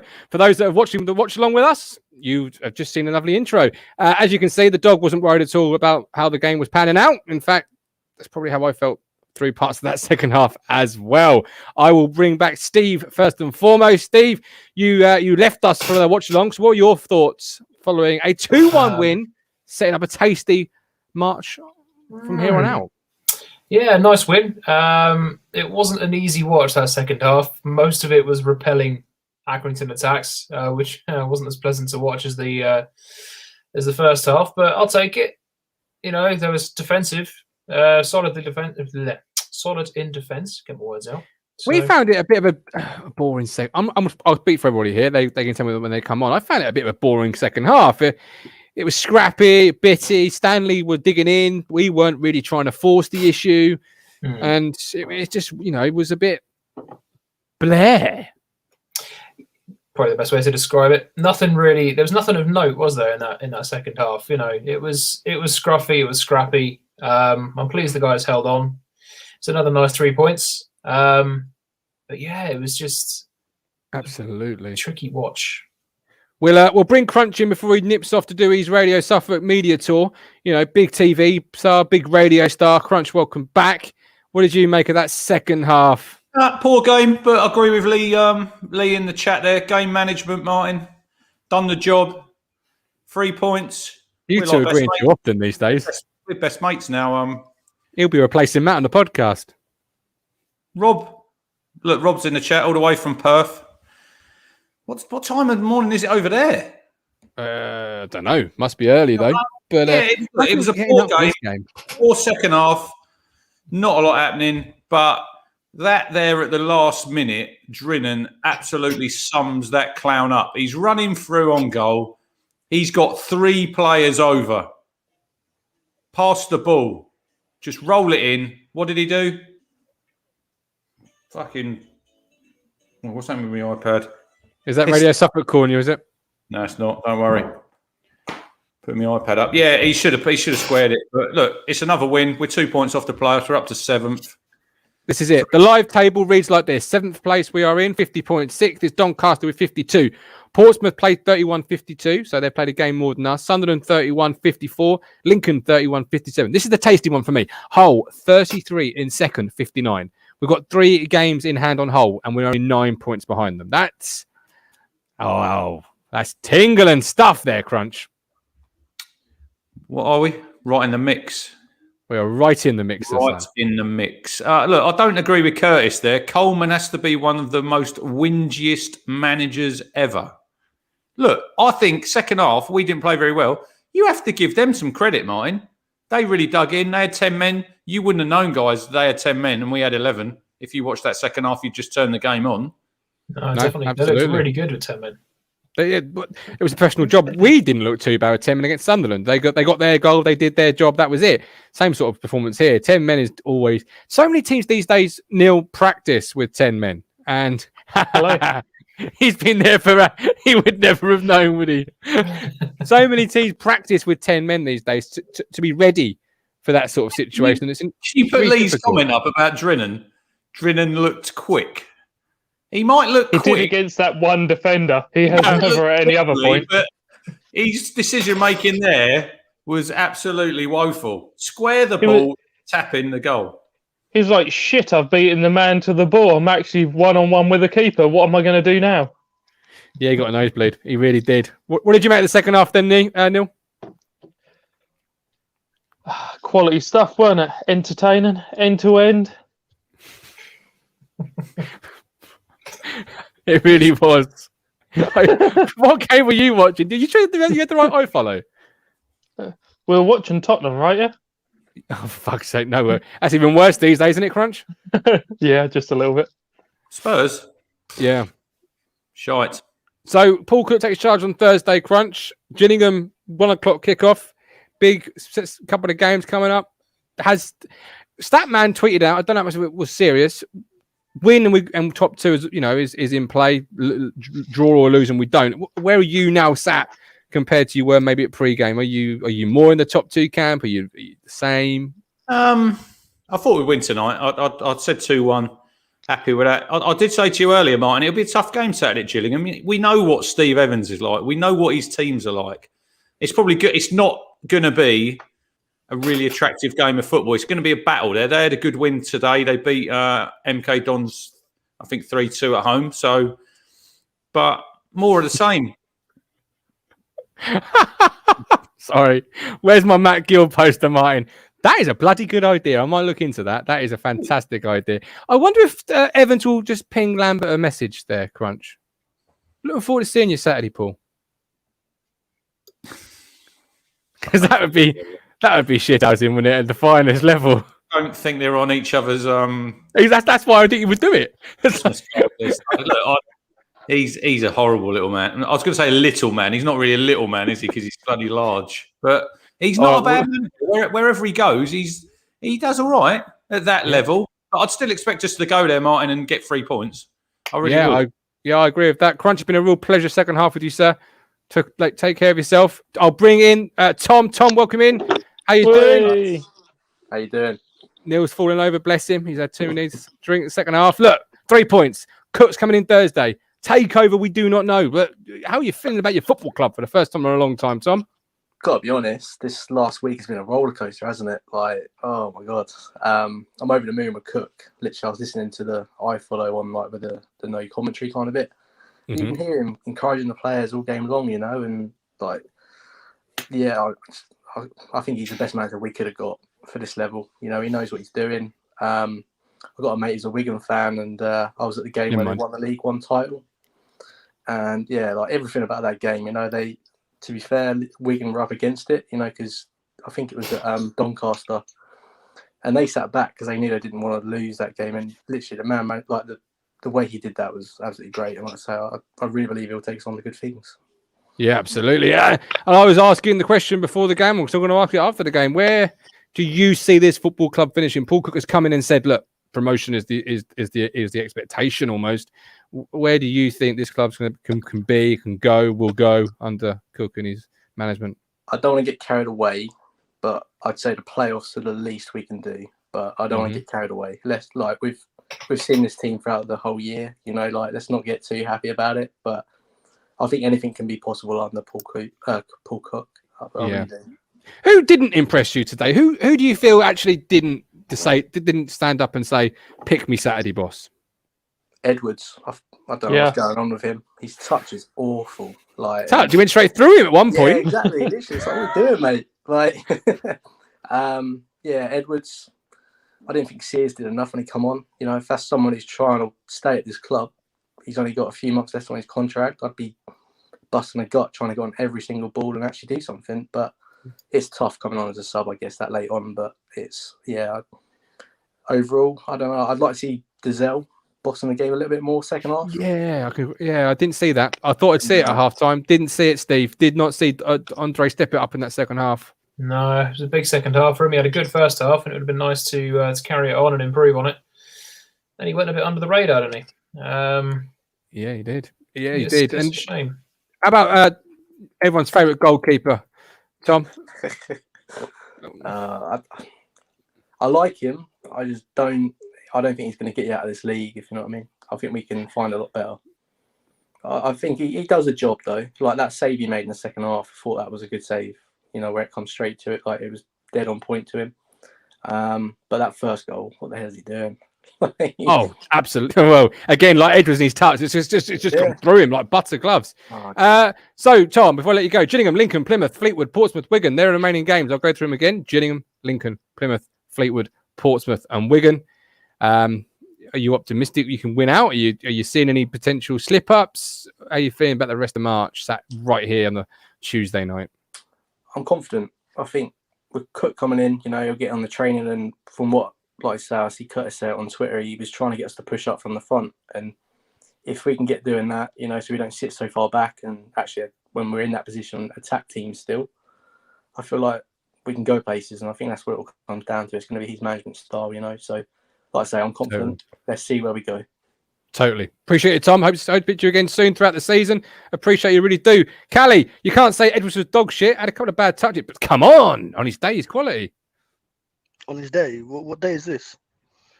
Blackburn on his debut or Blackpool away? He's had probably three decent games in Ipswich. If we're playing against attacking fullbacks and we're expected to be attacked most of the game, then I'd have him in over, because he does the defensive part. He's dog shit. He had a purple patch at the beginning of the season. He just can't do it. He's been back from injury for how long? So we can't say, he's the injury or whatever. He should be back to normal, man. And he's not good enough. And that's the problem we've had all season, is that front three. Bennett's I'd still start over what's his name, over Edwards, because I think Gillingham should be there for the taking. We should be attacking them, right? And I think, if Bennett's can hit the training ground for the next week or so and start practicing those crossing or whatever, then maybe we could have something. But Edwards is just a good option to have if you need someone to help out Chambers on the defensive side. But it's just one of those. Yeah. I don't get why we're so cautious, so to speak. Fuck that. We're going up. We're going up top two, and that's that. I said it. I said if we beat Aki, we are going up top two, and I believe that. You got to believe, right? At the end of the day, Paul Lambert's tactics went out the window last week. We saw the team actually playing against Hull, against Donny. Paul Cook hasn't laid down his philosophy or whatever yet, or however he wants to play. Team's going to have a week of that also, well, just under a week of Paul Cook putting his kind of stamp on it. He knows this league. He's a good manager. So we've got to be excited, man. Otherwise, we're just going to be miserable bastards all the time. Absolutely. I've waited all day for somebody to say this to me.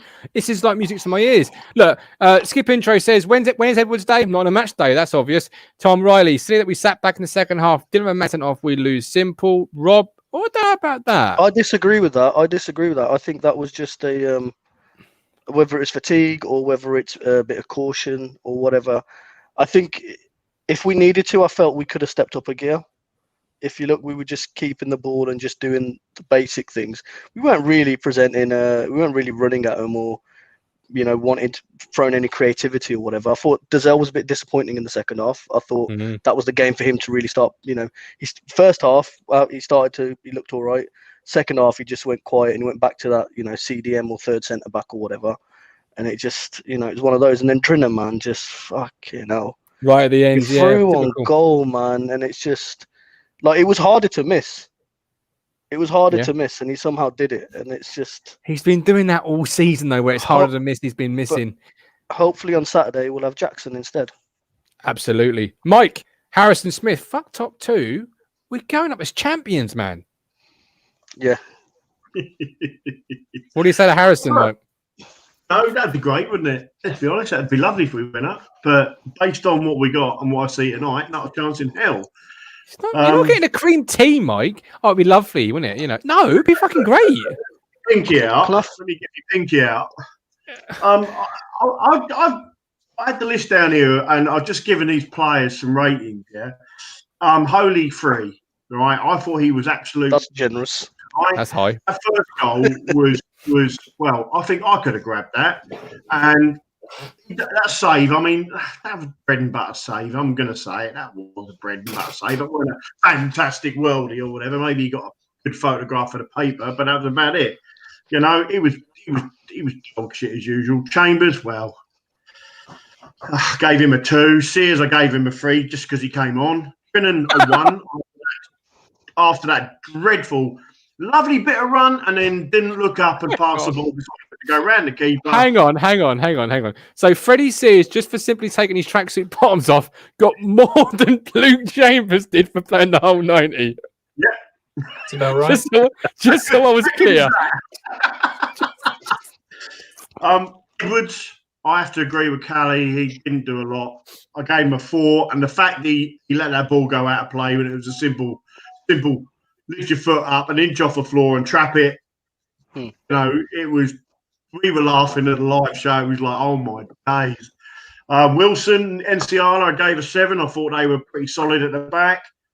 Penlock and Parrott for me were probably man of the matches. I couldn't separate them. Norwood 7, Dazelle 5, Bish 5, Bennett's 4, Judge 5. That's what I gave the ratings. I agree. Second half. Players like Dazelle should be like, do you know what? Now's my time to shine. We've got a new manager.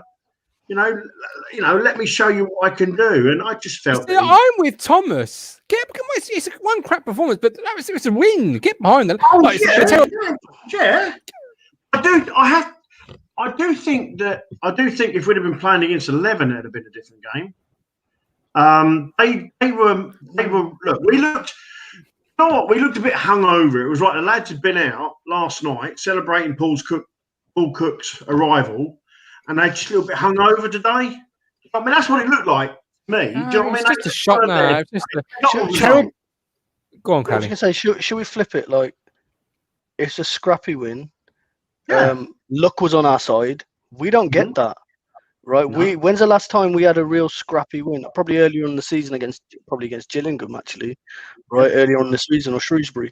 But we're getting those scrappy wins now. So I feel, I'm just optimistic. I feel the tide's turning, right, and I feel we're going to go on a run, and I feel 100%. This is it.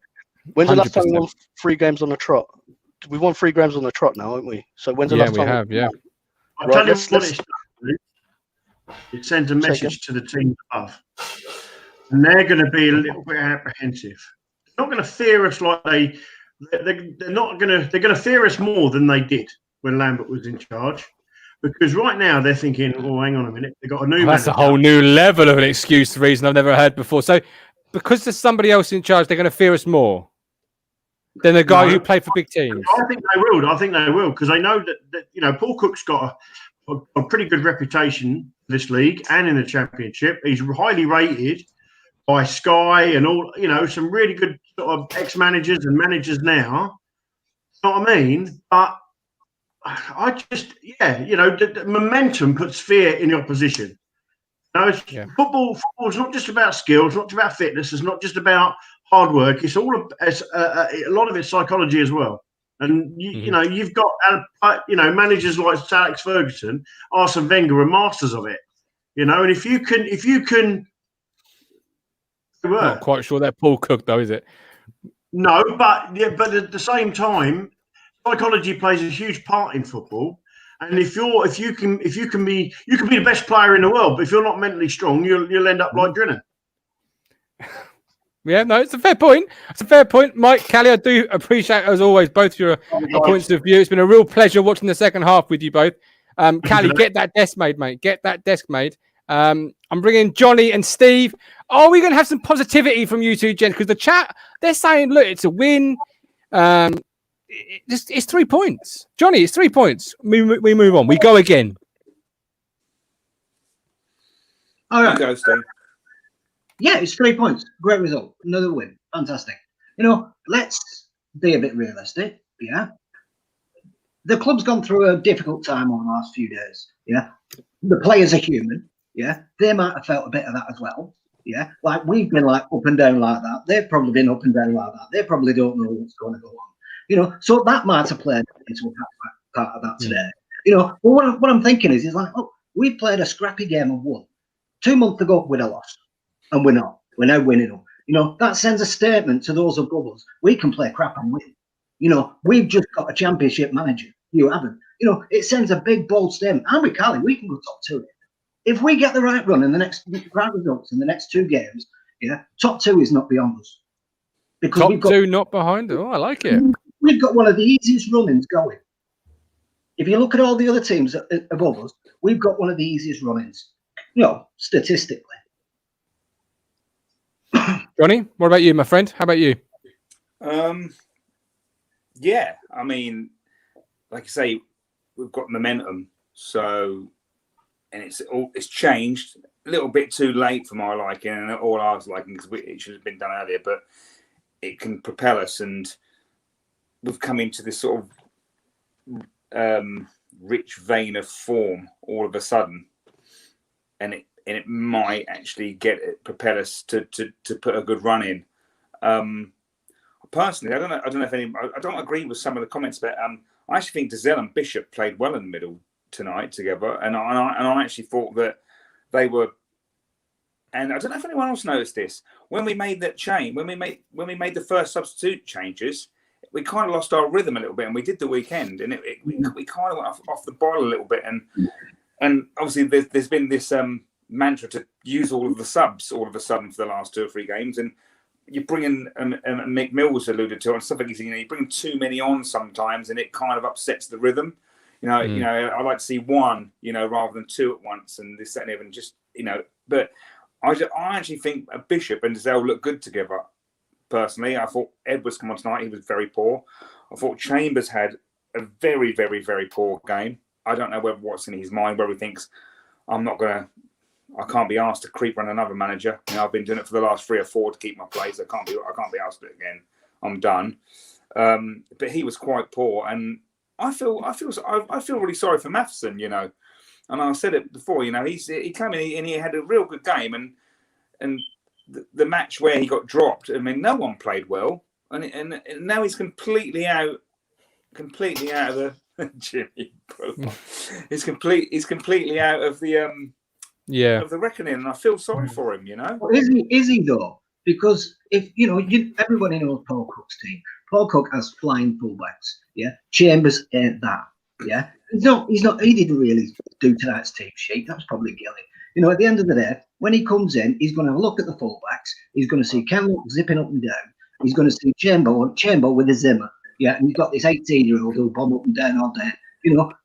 It's virtually a given who he's going to pick. And I can imagine. How far is Kane Vincent Young away then, Steve? He's a while off. Who? I'd say he's a while off. But Mattson can come in for Chamber, make Judge captain, or Downs captain, whichever, and then just have Chamber on the bench. The top and bottom of it is, you still get the flying fullbacks, which Cook usually likes to play. Well, again, I've been Judge's biggest critic for a couple of seasons now. To the point where I've been blocked by him on Twitter. Cheers. Every time it makes me laugh. I know, but I think he's been brilliant. The last couple of games, he's been brilliant again. I thought he was awesome again tonight, full of running, and that's what we should have had for 2 years. not just now. You know, he's the experienced head in the team now. And you're right. And I think that because Downs, when Downs come on tonight, he put a couple of tackles in, but he didn't really stake a place. And I don't know. I'm a bit mixed up about who should be captain. Holy worries the life out of me. He worries the life out of me. I mean, he's like, you know, the old Toto saying he's got a mistake in him. He scares me. He's always got one big mistake in him. Holy, you know, he's another one. And I just think, I think we need a new goalkeeper, big time. Big time. Yeah. I personally would like to see Prisbeck in, but he's on loan. That's a risk, though, at this point of the season. Like, that's a complete leap into the unknown, though, isn't it? He's quite confident. He's comfortable with the ball at his feet. He comes and grabs everything. He's not a puncher. He's not a flapper. From what I've seen him play, and I'd like to see him given a chance next season when he's back. Steve. Go on, Steve. I was just saying, a lot of this is based off, you know, we're going to start next season, say, with the same squad. We don't know what's going to happen with this takeover. They might say, here's £5 million, get yourself some players prop. You know, and this squad might look completely different by next year because, you know, look at the players he got for Wigan. That team he got for £10 million. 3 of them in the Premier League. You know, so he can spot a bargain. So it's going to look much different anyway because look at the loans we've got. I mean, I associate our run of form the last 3 games with Parrott's work rate. He hasn't scored, but he gets everywhere, and he's chasing back and he's getting his foot in. And you know, we didn't have that with Jackson and Norwood and whoever we had up front. You know, we never had someone to come back and Parrott's work rate is phenomenal. You watch him; he's everywhere. And just one last quick thing. Did anyone notice that Norwood changed his boots half-time? You probably said it in the Yeah, we did. Yeah. Long. I reckon he threw them pink ones in the bin. They were honestly. But, absolutely. Johnny, okay, I appreciate. He won me some money again. I had Ipswich to win, both teams to score, Norwood to score. I've had 2 games running, £70, both games. Bang! Thank you very much. The whiskey's on, mate. Cheers. Absolutely. Johnny, I really appreciate it as always, my man. Look after yourself. Alex, welcome in, Alex. Thank you. Hey, guys. You can join us again. Yeah, really well. Lots of chat coming in about how well Bishop played today. Did you see that performance from Teddy? Yeah, Bishop, he'd always been a quality player in all the years we've had him. And yes, he's had the injuries throughout this season as well. But for the first time in 3 or 4 years, he's had a run of games, and that quality is just shining through. And he's not a player that will pass sideways. He's always looking to go forward, which I think we've been guilty of in our midfield a lot over the years. It's always sideways, backwards, you know. And when we're going through that phase earlier on this year, when we were playing around the back, it was always, you know, Bish is always looking to go forward. So for me, that's a really big positive about his game. I think I agree that him and Dazelle complement each other, really well. A little bit of an outside shout. There's been a lot of talk about captains tonight and who the potential captain would be. I'm probably going to get some stick for this, but looking at how Toto's played since he's come back, yes, he's got a mistake in him, but he'll throw himself on the line for that team. See some of the the decisions that he makes and just throwing himself to get in front of the ball. Him as a passionate leader may actually be a good shout, mate. Or maybe if you don't make him captain, make him vice. So he's got that. Because if he does then have, you can then say that maybe because of his history, he doesn't feel that he can be a leader in the dressing room right now. But give him that vote of confidence and let him sort of be a leader in the dressing room. That could be something that's sort of really beneficial in terms of leading by example. Absolutely. Him and Wilson have been brilliant the last few games. As Cal said, he's been captain before, so yeah, he captained. Was it one of the trophy games he captained? He definitely. I think it was one of the. Yeah, it was. Yeah, wasn't the Papa John's with all the young players? The game we could have won if and gone through, and we kind of. Yeah, I think it was that one, wasn't it? From what I remember, he came out and spoke really well afterwards as well. And I was thinking about this last night with a view to coming on. You maybe look at Toto in the sense if he's the player that's got a lead like a Luke Wolfenden or a McGuinness, that's not his game. If he's got Wilson beside him, an experienced defender at this level, and Toto can just concentrate on his game, then maybe that's where you get the best out of him. Yeah, you're getting a lot of love in the chat about the Toto suggestion, and a lot of people are agreeing. Neil, where do you sit on making possibly Toto the future Ipswich Town captain? I don't like the mistakes he can make, but if this new, what we've seen the last few games of him, if that is to stay, I'm happy with him being in the team and potentially getting involved in the captain, being captain and that sort of thing. But yeah, I just want him to keep performing. He threw himself in at everything he could this game, and he was demanding and wanted everything clear. Basically, he was controlling it. When I was looking at the confidence player as well, yeah, big time. They say about strikers being confident players, but you look at before he went out to Bolton, he got absolutely slated. He really did, and I'm not surprised his confidence was shot to pieces. He almost had to go away, to Bolton, have that half a season away, and then come back again. And I just think, he's made mistakes this year. You can argue he cost us points with the penalty at Lincoln and bits and pieces, but he's just a totally different player this year. It's a big shout. Steve, what do you make of it before I let you go? Toto as possible town captain. I think it's a fair enough shout. A couple more games. Let's see. If he's ironed his mistakes out. It looks like he has. He's prepared to get himself in front of anything that's thrown at the goal. For me, get rid of Chambers, put in Matheson, give Toto captain. I'll be well happy with that. Absolutely, Steve. Appreciate it as always, my man. Lee. Steve says there, if you can iron out the mistakes, can you iron out Toto's mistakes, or is that just going to be an inherent part of his game? You've just got to come to terms with it. I just think it's part of his game. His decision making is what it is, and I think it's noticeable every time he concedes a free kick, he turns around to the ref and go, "Me, really?" He doesn't. If he doesn't know he's making them, then he can't correct them, can he?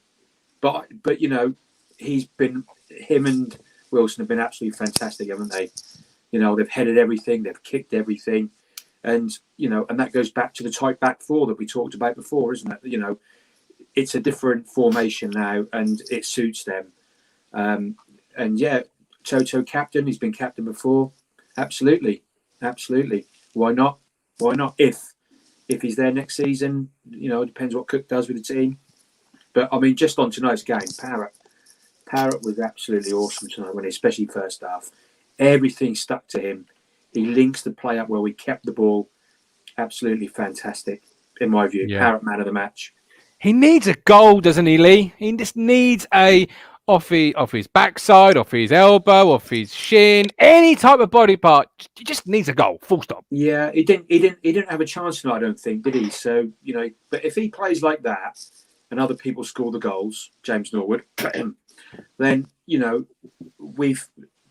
knows? But yeah, he does need a goal. But his link-up play, he's beyond anybody in that that I've seen at this level. At the tier 3, now he's getting on the ball a lot more. You can see the potential in him easily. Lee,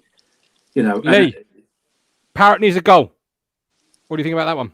Definitely, he definitely needs a goal. But he was playing well today. I thought he was my man of the match. But apart from this, when the send off happened, I thought we could have pushed on a little bit further. Dazelle looked like he had so much space in that middle half of that pitch. He didn't really use it, did he? No. Second half was a bit funny, Alex, wasn't it? It was just a bit. Stanley were trying to stop you from playing. Stanley were just trying to be niggly, and just try and nick what they could on the counter. And it was just we just couldn't get our game going, could we? No. And I think I looked at this in the first half as well, because after we went 1-0 down, I think that ACCRINGTON are one of those, they're a proper League One team if you think about it. And had we got drawn into playing their game, and had they not got the man sent off, I think it would have been a very different game. But I think getting the man sent off enabled us to play our football. Because I said in the group that if we play our game and pass it around and pull them all over the park, then that will be it. And I think maybe in the second half we'd maybe set up, say, right, we're 2-1 up now. Let's not try and push too far forward and risk losing it for the sake of, pushing on, getting another one. Because could you really see them, apart from the save by holding in the second half, could you see them scoring? Possibly not. So I think, it was game management, and I think we've finally got a manager in Paul Cook that knows, about game management. I think that's been, one of our biggest downfalls, is that we, right back from the Hurst days, we've not been able to manage games, and it's cost us. Yeah. And, forgive me if I'm wrong, but when we appointed Hurst, was Paul Cook not second in the betting slips at that point? I think had we appointed Paul Cook back then, I swear I've heard his name. Hurst and Ross was before. The two. Yeah, it was Hurst and Ross, wasn't it? Jack Ross. He went to Sunderland. He went to Sunderland about a week before Hurst's playoff final with Shrewsbury, and then it was kind of left down to Hurst. We had Lampard in for an interview at one point, and then he realised Evans wouldn't give him any money. Quickly turned out and walked out. I was just thinking, because I sworn I'd seen Paul Cook's name somewhere before associated with us. I'm just thinking, if we'd appointed him back then, when he was maybe fourth, fifth, would we have gone through the pain that we've had with Hurst and Lambert? But he's here now, which is the main thing. I think, you saw him in the first half. Literally, he was down those stairs talking to Matt Gill in the first half, and you could see he's got a proper stomp on him. So I just think that passion and having that much of a vocal leader on the side of the pitch as well will just help us no end. Where do you see it ending, Alex? Before I let you go, where do you see this season ending up? Top 2, 1, 6. Hart want to say top 2, but let it win.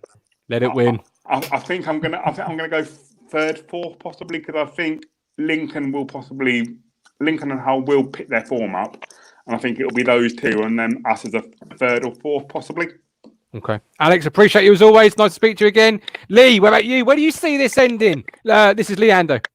Oh, cool, yeah. Top 6, it's got to be top 6 in a day at Wembley. It's got to be, hasn't it?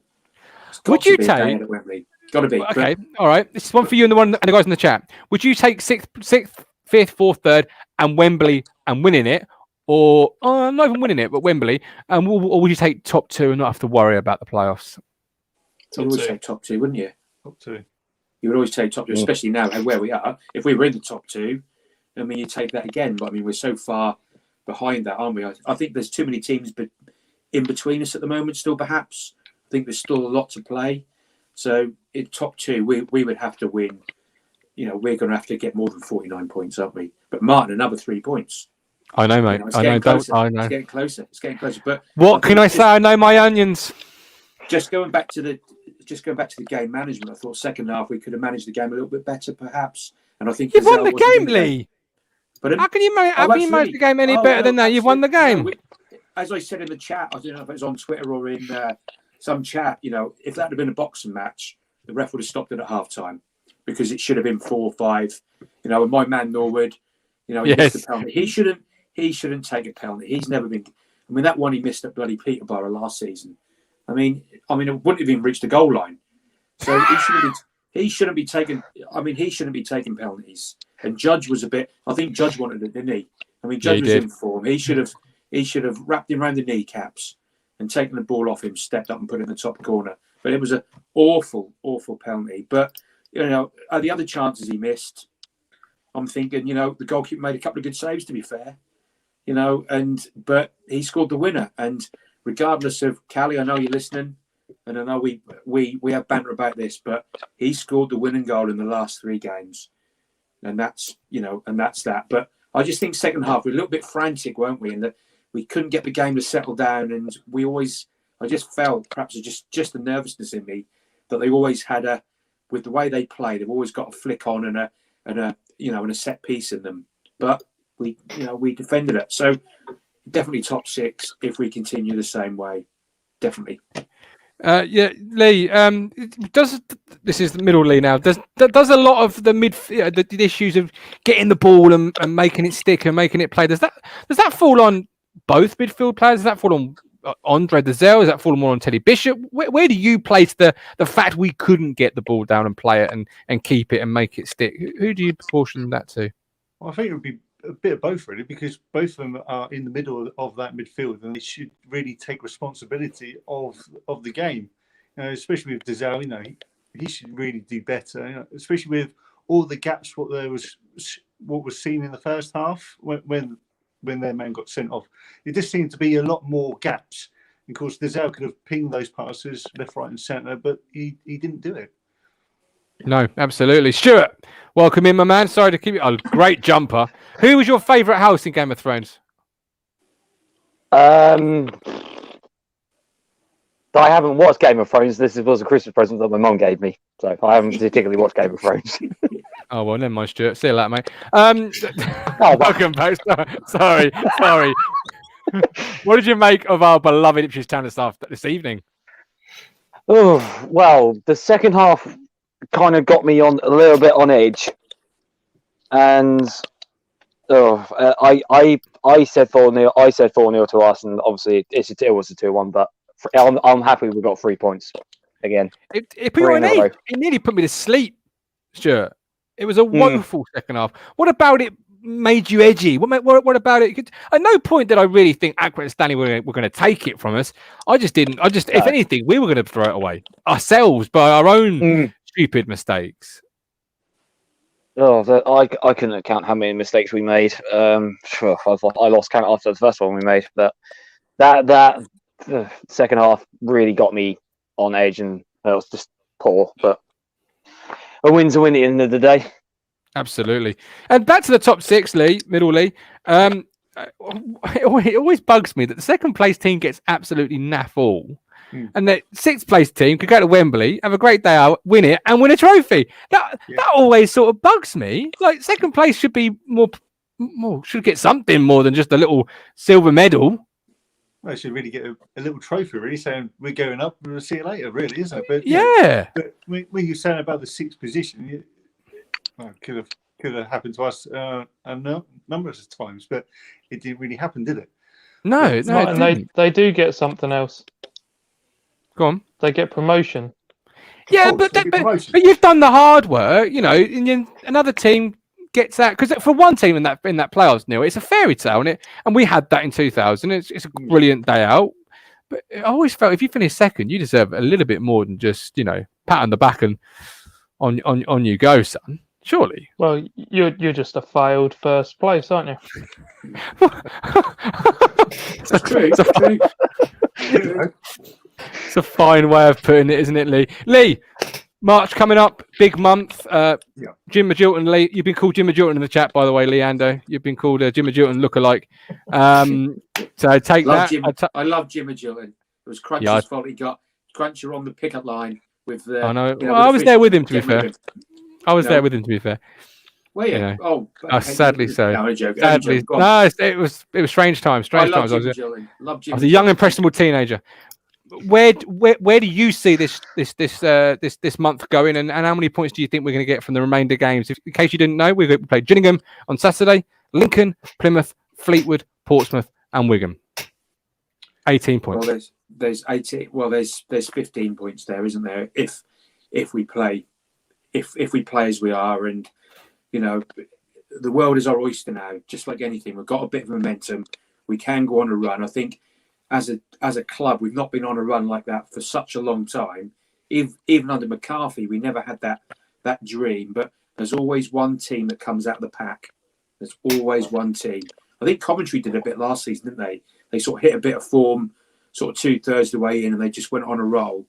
And I think we should be looking at winning the majority of those games. Definitely. 18 points up for grabs, Lee. Tell me a points total, please. 13. 4 wins and a draw and a defeat. Perfect. Thank you so much, my friend. Look after yourself. Callie, drop points against Portsmouth and Lincoln. Draw, not losses, and we'll win the rest. Big Tuesday next week, Lee. It's Town versus Lincoln, Posh versus Hull, Portsmouth versus Sunderland. But before that, we've got to go through Gillingham. Big weekend coming up. Would you make any changes from tonight? Would you like to? If you were Paul Cook and you were taking charge for the first time, would you look to freshen it, or would you say, do you know what? That's 3 and 3. Do it again. Personally, for me, to stick with the same formation and go for it. But if like it happened earlier on this evening, we went down with three minutes gone on the clock, and you're thinking, how can we change it? So I would personally go with the same formation, same team, and just go for it. Do you feel tonight showed a backbone and resilience that maybe we've not had from a town side in a long time with going a goal down and coming back? Yes, of course, the sending off helps you, but you still have to have that resilience, something that we've been accused of not having. Do you feel tonight maybe the turning point in that regard as well? Yeah, I feel so, because going back to when we got into the playoffs before with McCarthy, you had that little backbone there, so it's starting to come again, really. So yeah, I feel that we are going in the right direction, especially with Paul Cook, because he's been there, he's done it, he's actually won the trophy for League One. So why not? Absolutely. Sure. Would you make any changes for Saturday? No, I would stick with the same personally. Completely the same. Not Matheson for Chambers. Not Drinnan for. No, don't be silly. Not Matheson for Chambers. I would have Matheson on over Chambers, because Chambers again fell asleep at the vital moments, and I would make one change, and that would be Matheson on for Chambers. Okay, sorry, Stuart. Steve. Lloyd says, Steve, if we get promoted, will you tidy your bedroom? I have my reasons. That's not actually mine. I saw you see it. I did try and take it down quickly after I'd read it. On the thing. I know, but I don't read these sometimes before they go. Lee, I really appreciate you coming in. Hopefully you'll join us Thursday for a bit of a match preview. I really appreciate you, my brother. The Don is with us. The first time myself, Neil, and Rob have been on a podcast since way back when. Long time. Well, yeah, too long. Got a question for you, Martin. Go on then. Who's that guy you had a poster of? That guy used to play for Celtic. Remember his name? I've been trying to think of it all day. Oh, hang on. Yeah, I do know his name. His name is King Lambo, and he's been dethroned. Hey! Here he is. Here he is, coming to a bonfire near you, apparently. So I've tell you what, his managerial stock is so low right now. He might actually get the Celtic job. Are you saying the Celtic job's not worth much? Or you say that's what I'm saying? Yep. Okay, well, on to Paul Cook then, Rob. Obviously, Lambert's not a man you wanted or liked or ever really thought was good enough for your club. Now you've got a different manager in charge, Paul Cook. How do you feel about that one? Well, after that second half, he's got to go, hasn't he? No, 100% win record. 100% win record. He's got to go. I mean, I think he is the. I said to you the other day on WhatsApp, I think he's the man to take us out of the league. I'm not sure he's the man to take us. It depends where the club wants to go, where the owners want to take us. I'm not sure he's the man to take us through the whole journey, but I certainly think he's phase one fix, if you know what I mean. Yeah. I think he's the man to get us out of the league. If you look at the league, second place Hull, 9 points ahead of us, I think. 3 games in hand. 3 games in hand. We've got 3 games in hand. So yes. It's wide open. It's wide open. And it wasn't a statement tonight. 4 or 5 against 10 men would have been, but we got the job done. I don't think the only team that's going to catch Peterborough are Peterborough. It's up to them to throw it away, which they're capable of. And they will. They will. They're like a deck of cards, they are. They love to eventually fold. I think everything else is wide open. Lincoln are faltering, losing at home to Swindon. We've all been there. Hull are losing at home to Ipswich. Accrington losing at home to Ipswich. I mean, everyone's all over the place, aren't they? Sunderland are one that seem to be on a good reign of form. They're about a couple of weeks ahead of us, really, in form. Portsmouth up and down. They're all good teams on their day, but they all seem to be having inconsistent days. So now, me and you, Rob, we've sat through a lot of managers, sadly, and some good, some not so good. How refreshing was it to hear a manager come in and say promotion is what we're after? Yeah, and he's coming in March, and in 2 months he want to be promoted. Now, as you know, I wanted to take you to town about this because we can't give every manager 2.5 years to get it right, can we? No, we cannot. But Lambert has laid the foundations. I will keep saying this. Laid the foundations. I've forgotten who he is before kick-off today. Yeah, me too. Look, he's gone now. he's gone. It's now about the Paul Cook reign and about the American consortium potentially taking charge. Some are saying as early as next week. That happen. Absolutely, amen. I would say it was, first of all, it was nice to see us come losing position and turn it around. I mean, it doesn't matter against 10 men. It's nice to actually see us show some fight. I do worry about our game management when we take Parrott and Norwood off. Our game management walks off with them because Drinnan and Sears. I know we need. I'm not Jackson's biggest fan by any stretch of the imagination. I don't think he's covered himself in glory recently either. Like in that tweet about Lambert, Instagram about Lambert was pretty poor, if you ask me. I can't blame him. I can't. We don't know what's pretty immature. I think it's pretty immature. But anyway, he was dropped for a red card, Rob. Like that's I know, more immature. Either way, you're a professional. I think we need him. Either way, we need him. Whether I like him or not, we need him because those other two strikers are miles behind.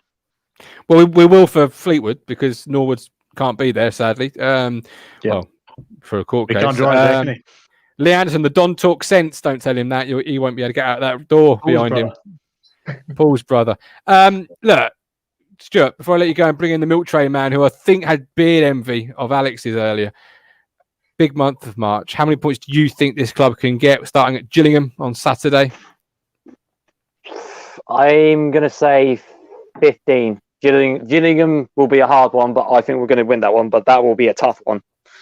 There's no way we're getting 15 points at Gillingham, is it? Not that bad, no. But Stuart, I appreciate you. Ben, welcome in, my man. How you doing? Yeah, really good. Really happy. It makes a nice change to, do one of those really scrappy League One dirty pitch. You could actually hear the cold, I think, tonight. And to come back from a losing position, and people say it was against 10 men. 12 games ago, we wouldn't have done that. I really don't think we would have done that tonight. And the second half was very scrappy. I know you've said all these points, but I'm really pleased. And a great point earlier about Parrott, and he's not someone who came in and set the entire world alight. He's someone who actually come in and is getting just a little bit better every single time he plays. And I'll take that over a flash in the pan any day of the week. And I've got a real big thing in football about players complementing other players. And I think Parrott really well complements Norwood up front. I think the two of them work really well together. We know Norwood can't do it on his own. So he seems to have brought the best out of Norwood. Now, yeah, I agree. He really needs a goal. I was willing it today, the poor boy. But do you know what? If you can make those around you better, that's a player that's got to start every week. Really, I'm trying not to get carried away. I'm trying so hard not to get carried away. But we've been through so many years of absolute shit that I can't help myself but just get a little bit excited, probably more than I should do safely. If 20 games ago, if we were to rub a magic lamp about what we want for our club, we've pretty much got everything we wanted, even down to the results. We've just need one more little thing to happen, and then, Genie pops out and all our wishes are granted. See, I want to get carried away because just why not? As a football fan, if you can't dream as a football fan when things look like they might be going your way a little bit, then when can you? But Parrott today in the chat was called almost. I hesitate to say this because of his goal scoring record, but he was called Daryl Murphy-esque with his work rate. Absolutely, I totally agree. And Daryl Murphy, okay, he didn't always score the goals. He had that one incredible season, and he scored, fairly consistently. But he had to build to that, and he had to come back a few times to do that. So I would like to, to keep him and play him, and just see where he goes. He is incrementally getting better and better and better, and I just want to see where that goes. And I think the point was, I can't remember who made the point earlier, which is so correct. There's always a team when there's about a third of the season left, which just starts winning games and shoots up the league. Who's to say it's not us? God damn, we deserve it. We deserve it. The fans deserve it more than anything.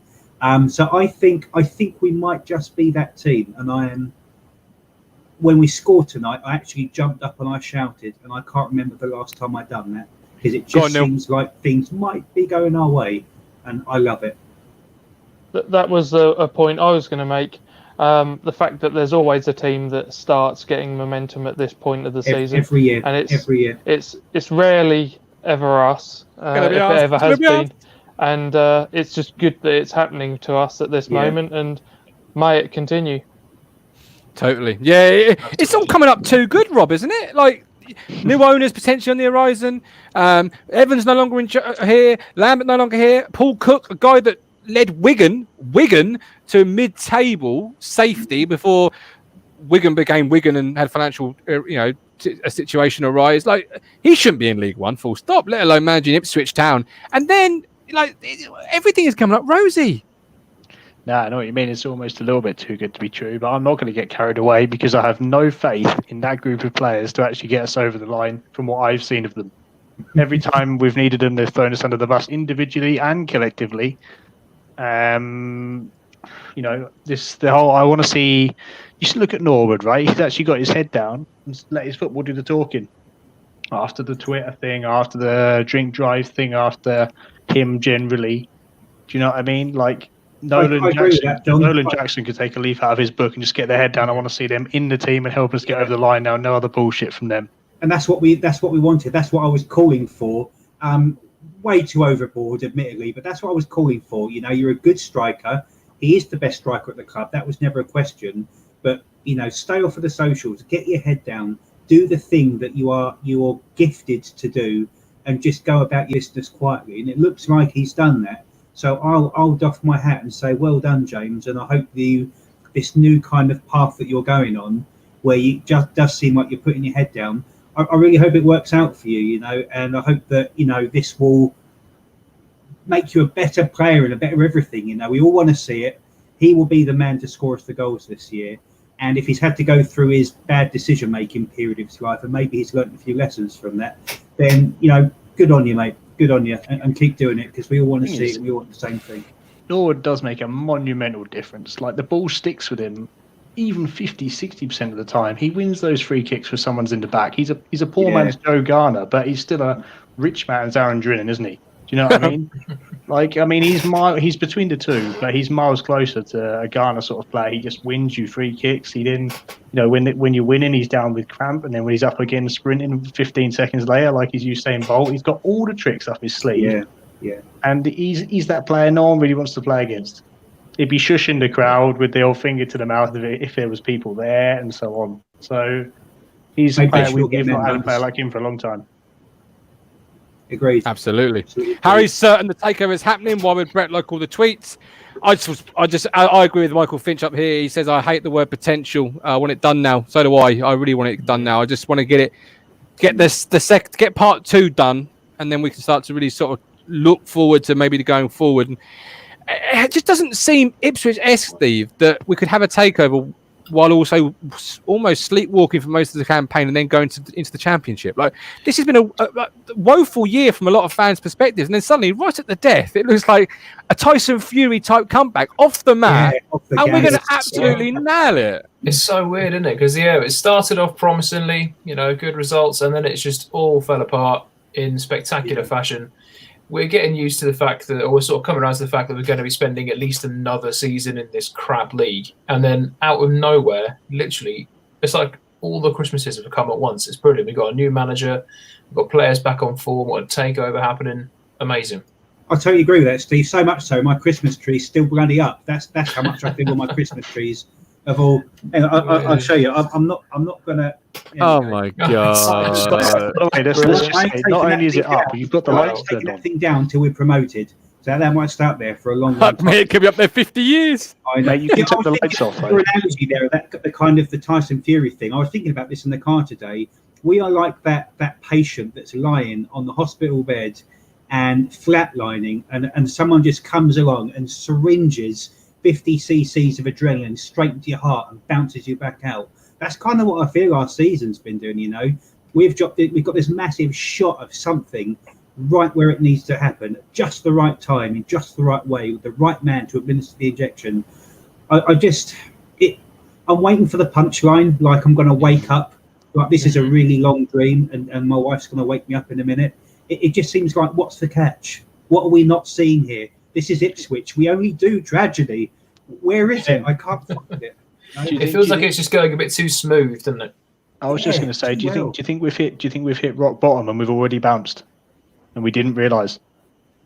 No. Without this changing ownership. That's what I mean. But maybe maybe that Northampton game was actually the bottom. No, it wasn't. No way. For as long No as way. Evans is still at the helm, we're still an absolutely dog club. Paint me the picture of the summer, right? Let's take away the consortium. They've gone. It's fallen through. We're all sad. What's the summer going to be like? Because you've not got a sellable asset, Rob, to bank and reload. So what's your transfer policy going to be? Because this year was Hawkins and then Drinnan playing a role. What's it going to be next year? Because what's worse than Hawkins and Drinnan? Well, I mean, Chambers. you'd have to think that. I nearly said Hurst. Then Cook has got something because obviously he might play better than Hawkins and Drinnan. Yeah, but what I mean is removed from playing. What I mean is that he might have something in that his deal, which stipulates what the budget will be if Evans is still the owner. Because as we all know, it hasn't gone through. He knows that. I mean, who knows what's going to happen? But there must be something for that. And as we know, we've got endless amount of players out of contract in the summer. Most of us, I think, would like to see most of those players go anyway. Most of them have been waste of space in their time at the club, which is why we are where we've been. So I don't know. For me, he's the best man to lead us through whether we get promoted. He's the best man to lead us through a complete refresh of contracts and staying in the league. He's the best man either way. Yeah, I don't know, Ben. I just feel that if without the takeover, yes, Cook is a promising manager. And, you know, he may well have things in his contract, but he equally could also have something in his contract that turns out, should it all fall through, he can walk away from his contract. We just don't know. That's why I said that the only thing that's stopping me from, on a rocket ship straight to the moon is the fact that this takeover hasn't happened yet. And it sounds like it's going to, and everything I'm hearing all over the place and reading sounds like it's going to, but it don't mean nothing until Sky Sports puts that little banner across the bottom of the screen, and then I am in La La Land. Forget Sky Sports, mate. You and me both. Forget Sky Sports. Cloud 9. You need the breaking news music from Talking Town. That's when you know it's real. When Lambert goes live. Lloyd, welcome in. Last guest of the night as we round up to this evening's antics. How are you feeling? Yeah, I'm pretty pleased, to be honest. I think obviously if you look at tonight's performance, I think the first 20 minutes Accrington were definitely the better side. I was a bit concerned, but I also think if you take your own jobs, for example, and you said to you your boss is watching you tonight, got a new manager and he's watching you tonight. You naturally have that first 20 minutes where you're a bit nervous, you're a bit on edge and that sort of thing, and especially with the players like Zell and Bishop and your Ken Locks and that sort of thing. The red card, of course, will change any game of football, especially in the EFL. And I felt that last 25 minutes were almost like an FA Cup game where it was just the opposition were back against the walls and it was one-way attack. And we were really good. We got the 2 goals. I was a little bit disappointed with the second half. I kind of felt like Accrington would have a 15-minute spell and then Ipswich would really get hold of the ball and similar to what Sunderland done against Ipswich, where we were really defensive and we were just hoping on that one chance. But really, Accrington, if they nicked the goal, you'd probably say, did they deserve it? Yeah, maybe, sort of thing. But the whole club does happen. The whole thing is what happened with Ipswich in a minute. I'm really positive about. I'm really positive about the American takeover. For me, we can't get any worse almost. I'm kind of in that Northampton perspective. Was Northampton 0-0? Was that the rock bottom for me? I felt like the other week possibly. I'm still possibly is at the rock bottom. I hope that was rock bottom, and I hope it really do. And I put NR3 in my name tonight because I live in Norwich. I live in the city centre. The last amount of years has been horrendous. Yeah, it's been horrendous, living here. You go into work and all it is Norwich. And all I want to do is just have my own pride and have my own. This is my football club. I'm proud of it. And one of the things I always say to Norwich fans is your lows was League One and our lows are League One. Your highs are being a yo-yo club, and our highs are being European champions, FA Cup winners, and even in my lifetime, 25, I've seen my team in European football. So preach. Optimistic. I'm very optimistic. I'm very optimistic with everything that's happening, and I think Paul Cook will lead us to promotion. I just think keep 2 feet on the ground. Don't get carried away of top 2. If we finish 6th and we scrape in there, take it, and let's see what happens. Great point. Right. Got some comments here from you from the post-match press conference. So I'll come to you first, Lloyd, as you brought Cook up. Apparently, Cook popped his head round at half-time and gave words of encouragement to the lads. Would you have liked to have seen him? Steve McLaren. I know Steve McLaren. As a new guy coming in, what would you have? Being Cook coming in, what would you be taking away from that second half? You know, you've seen your team play in action. It's all right in theory, knowing or thinking what you know about players, but you've seen it in action now. What would your thoughts be heading into Gillingham? I think from tonight, it would have been easy to bottle that. It would have been very easy to let Accrington get a goal back from a set piece, in which they nearly done so. Going into Gillingham, I just think fire the players up with confidence. The one thing from away from Gillingham, the one thing that I'm really intrigued to see what Paul Cook does with is 4 players. Obviously, the Jackson and Node situation. I'm really intrigued to see what happens there. But also, Flynn Downs. I mean, for Flynn Downs, for me last year was too good for League One. He was too good, and he got the speculation of the deal away, and rightly so, I felt. And then Wolverton. I thought Wolverton was very good last year. But for me, for this year, in average, your League One players you look this year, you look very much League One players. So I'm very intrigued to see what Paul Cook can get of them 2 players. I'm intrigued to see what side he picks on Saturday. I think it'll be very similar. He may look to bring Downs in. He may look to give a bit of freshener legs. But the one thing I'll be looking to see is what does Paul Cook, his first open 11, what does he pick? Now, with Paul Cook, I think he studies a lot of football. I think he watches a lot of football. You see him on Sky Sports and you see everything that happens. I think he knows the game very, very well. Stuart Watson and Andy Warren, they both linked recently to say that Paul Cook, they heard 2 years ago, was set to be Ipswich's next manager when that happens. Not saying that's necessarily true, or speculation, as we all know as Ipswich fans, but I would imagine also that Paul Cook has known for a little while that there's a possibility of him having the Ipswich job. So I'd imagine he's watched a lot of Ipswich games. I'm most intrigued to see from Gillingham what side he picks. Because he'd have watched a lot of football games and he'd have watched a lot of what's gone on at Ipswich. For me, Gillingham game, I'm very intrigued to see what team he picks. So 1 o'clock, remember, you can have an opinion on players. I think that's what you're saying, right? Yeah. Yeah. A few of Ben, those. Ben, I've got a question for yourself here, really. What are your thoughts on Lee O'Neill? Because 24 hours and 30 minutes before Paul Kirk was announced, he said that Ipswich Town would take as long as it needed to find a new manager. Well, technically, it needed 3.5 minutes. I don't think even Lee O'Neill knows what Lee O'Neill was thinking most of the time. I think he's just. I don't really think anything about him, really. He's just a talking head. He does neither nothing nor anything. He's just someone they send out to face the press with a couple of prepared statements. But he also said the same about the takeover. So hopefully that means the ink's already dry. He said about the takeover with no bids on the table, and then a couple of hours later. True, yeah, you're right. Actually, for those that didn't watch the interview last night, that's still available. The Athletic chap who broke the news, the original source, Matt, he then says, "Well, actually, there was 2 bids on the table." So to say there was no bid on the table is either out of the loop or a bit of a fib, and he's not bothered which one. He's a symptom of the Marcus Evans era. He's just a suit. He's a faceless, nameless. Corporate man sent to do the bidding of those above him. I don't think he'll be here much longer. Hopefully, he's. I don't know. That's all the opinion I have. He's nothing. Do you not think he's there as the fall guy? Everyone can take the piss out of him, hit him with his stuff, but in the end, it's pressure off Evans, and they're probably paying Lee O'Neill to take that shit if he doesn't care about it. He's probably not on Twitter reading it every night, is he? He pays a load of money for it. Exactly. Job done, mate. Say, Martin, you and I said earlier about it was sort of, in a way, we feel quite bad for him because he's having to come out and say this stuff that Evans has told him to say, and then when it does turn out to be rubbish, like the whole thing about them taking, as long as it needs to find a new manager, everyone's then straight on his case, and it's Evans who's told him to say that. So he's sort of caught between a rock and a hard place, really, Lee O'Neill. Absolutely right, Lloyd. 18 points up for grabs in March. What does your heart say? And what does your head say? 13. I think my heart and my head says 13. I'll probably take 13 as well, and that'll put us in a good stead. And I think with this Ipswich side under Paul Cook, we'll only get better. Okay. Lloyd, I appreciate you as always, my friend. Look after yourself. Ben, question to you, my man. What do you think? My head says 13. My heart says 15. We're not going to suddenly become Man City overnight because Paul Cook's come in. And don't forget, we were already, to be fair, on this trajectory by the time he came in. So my actual hope is something different. He actually doesn't change it too much where he stops the momentum.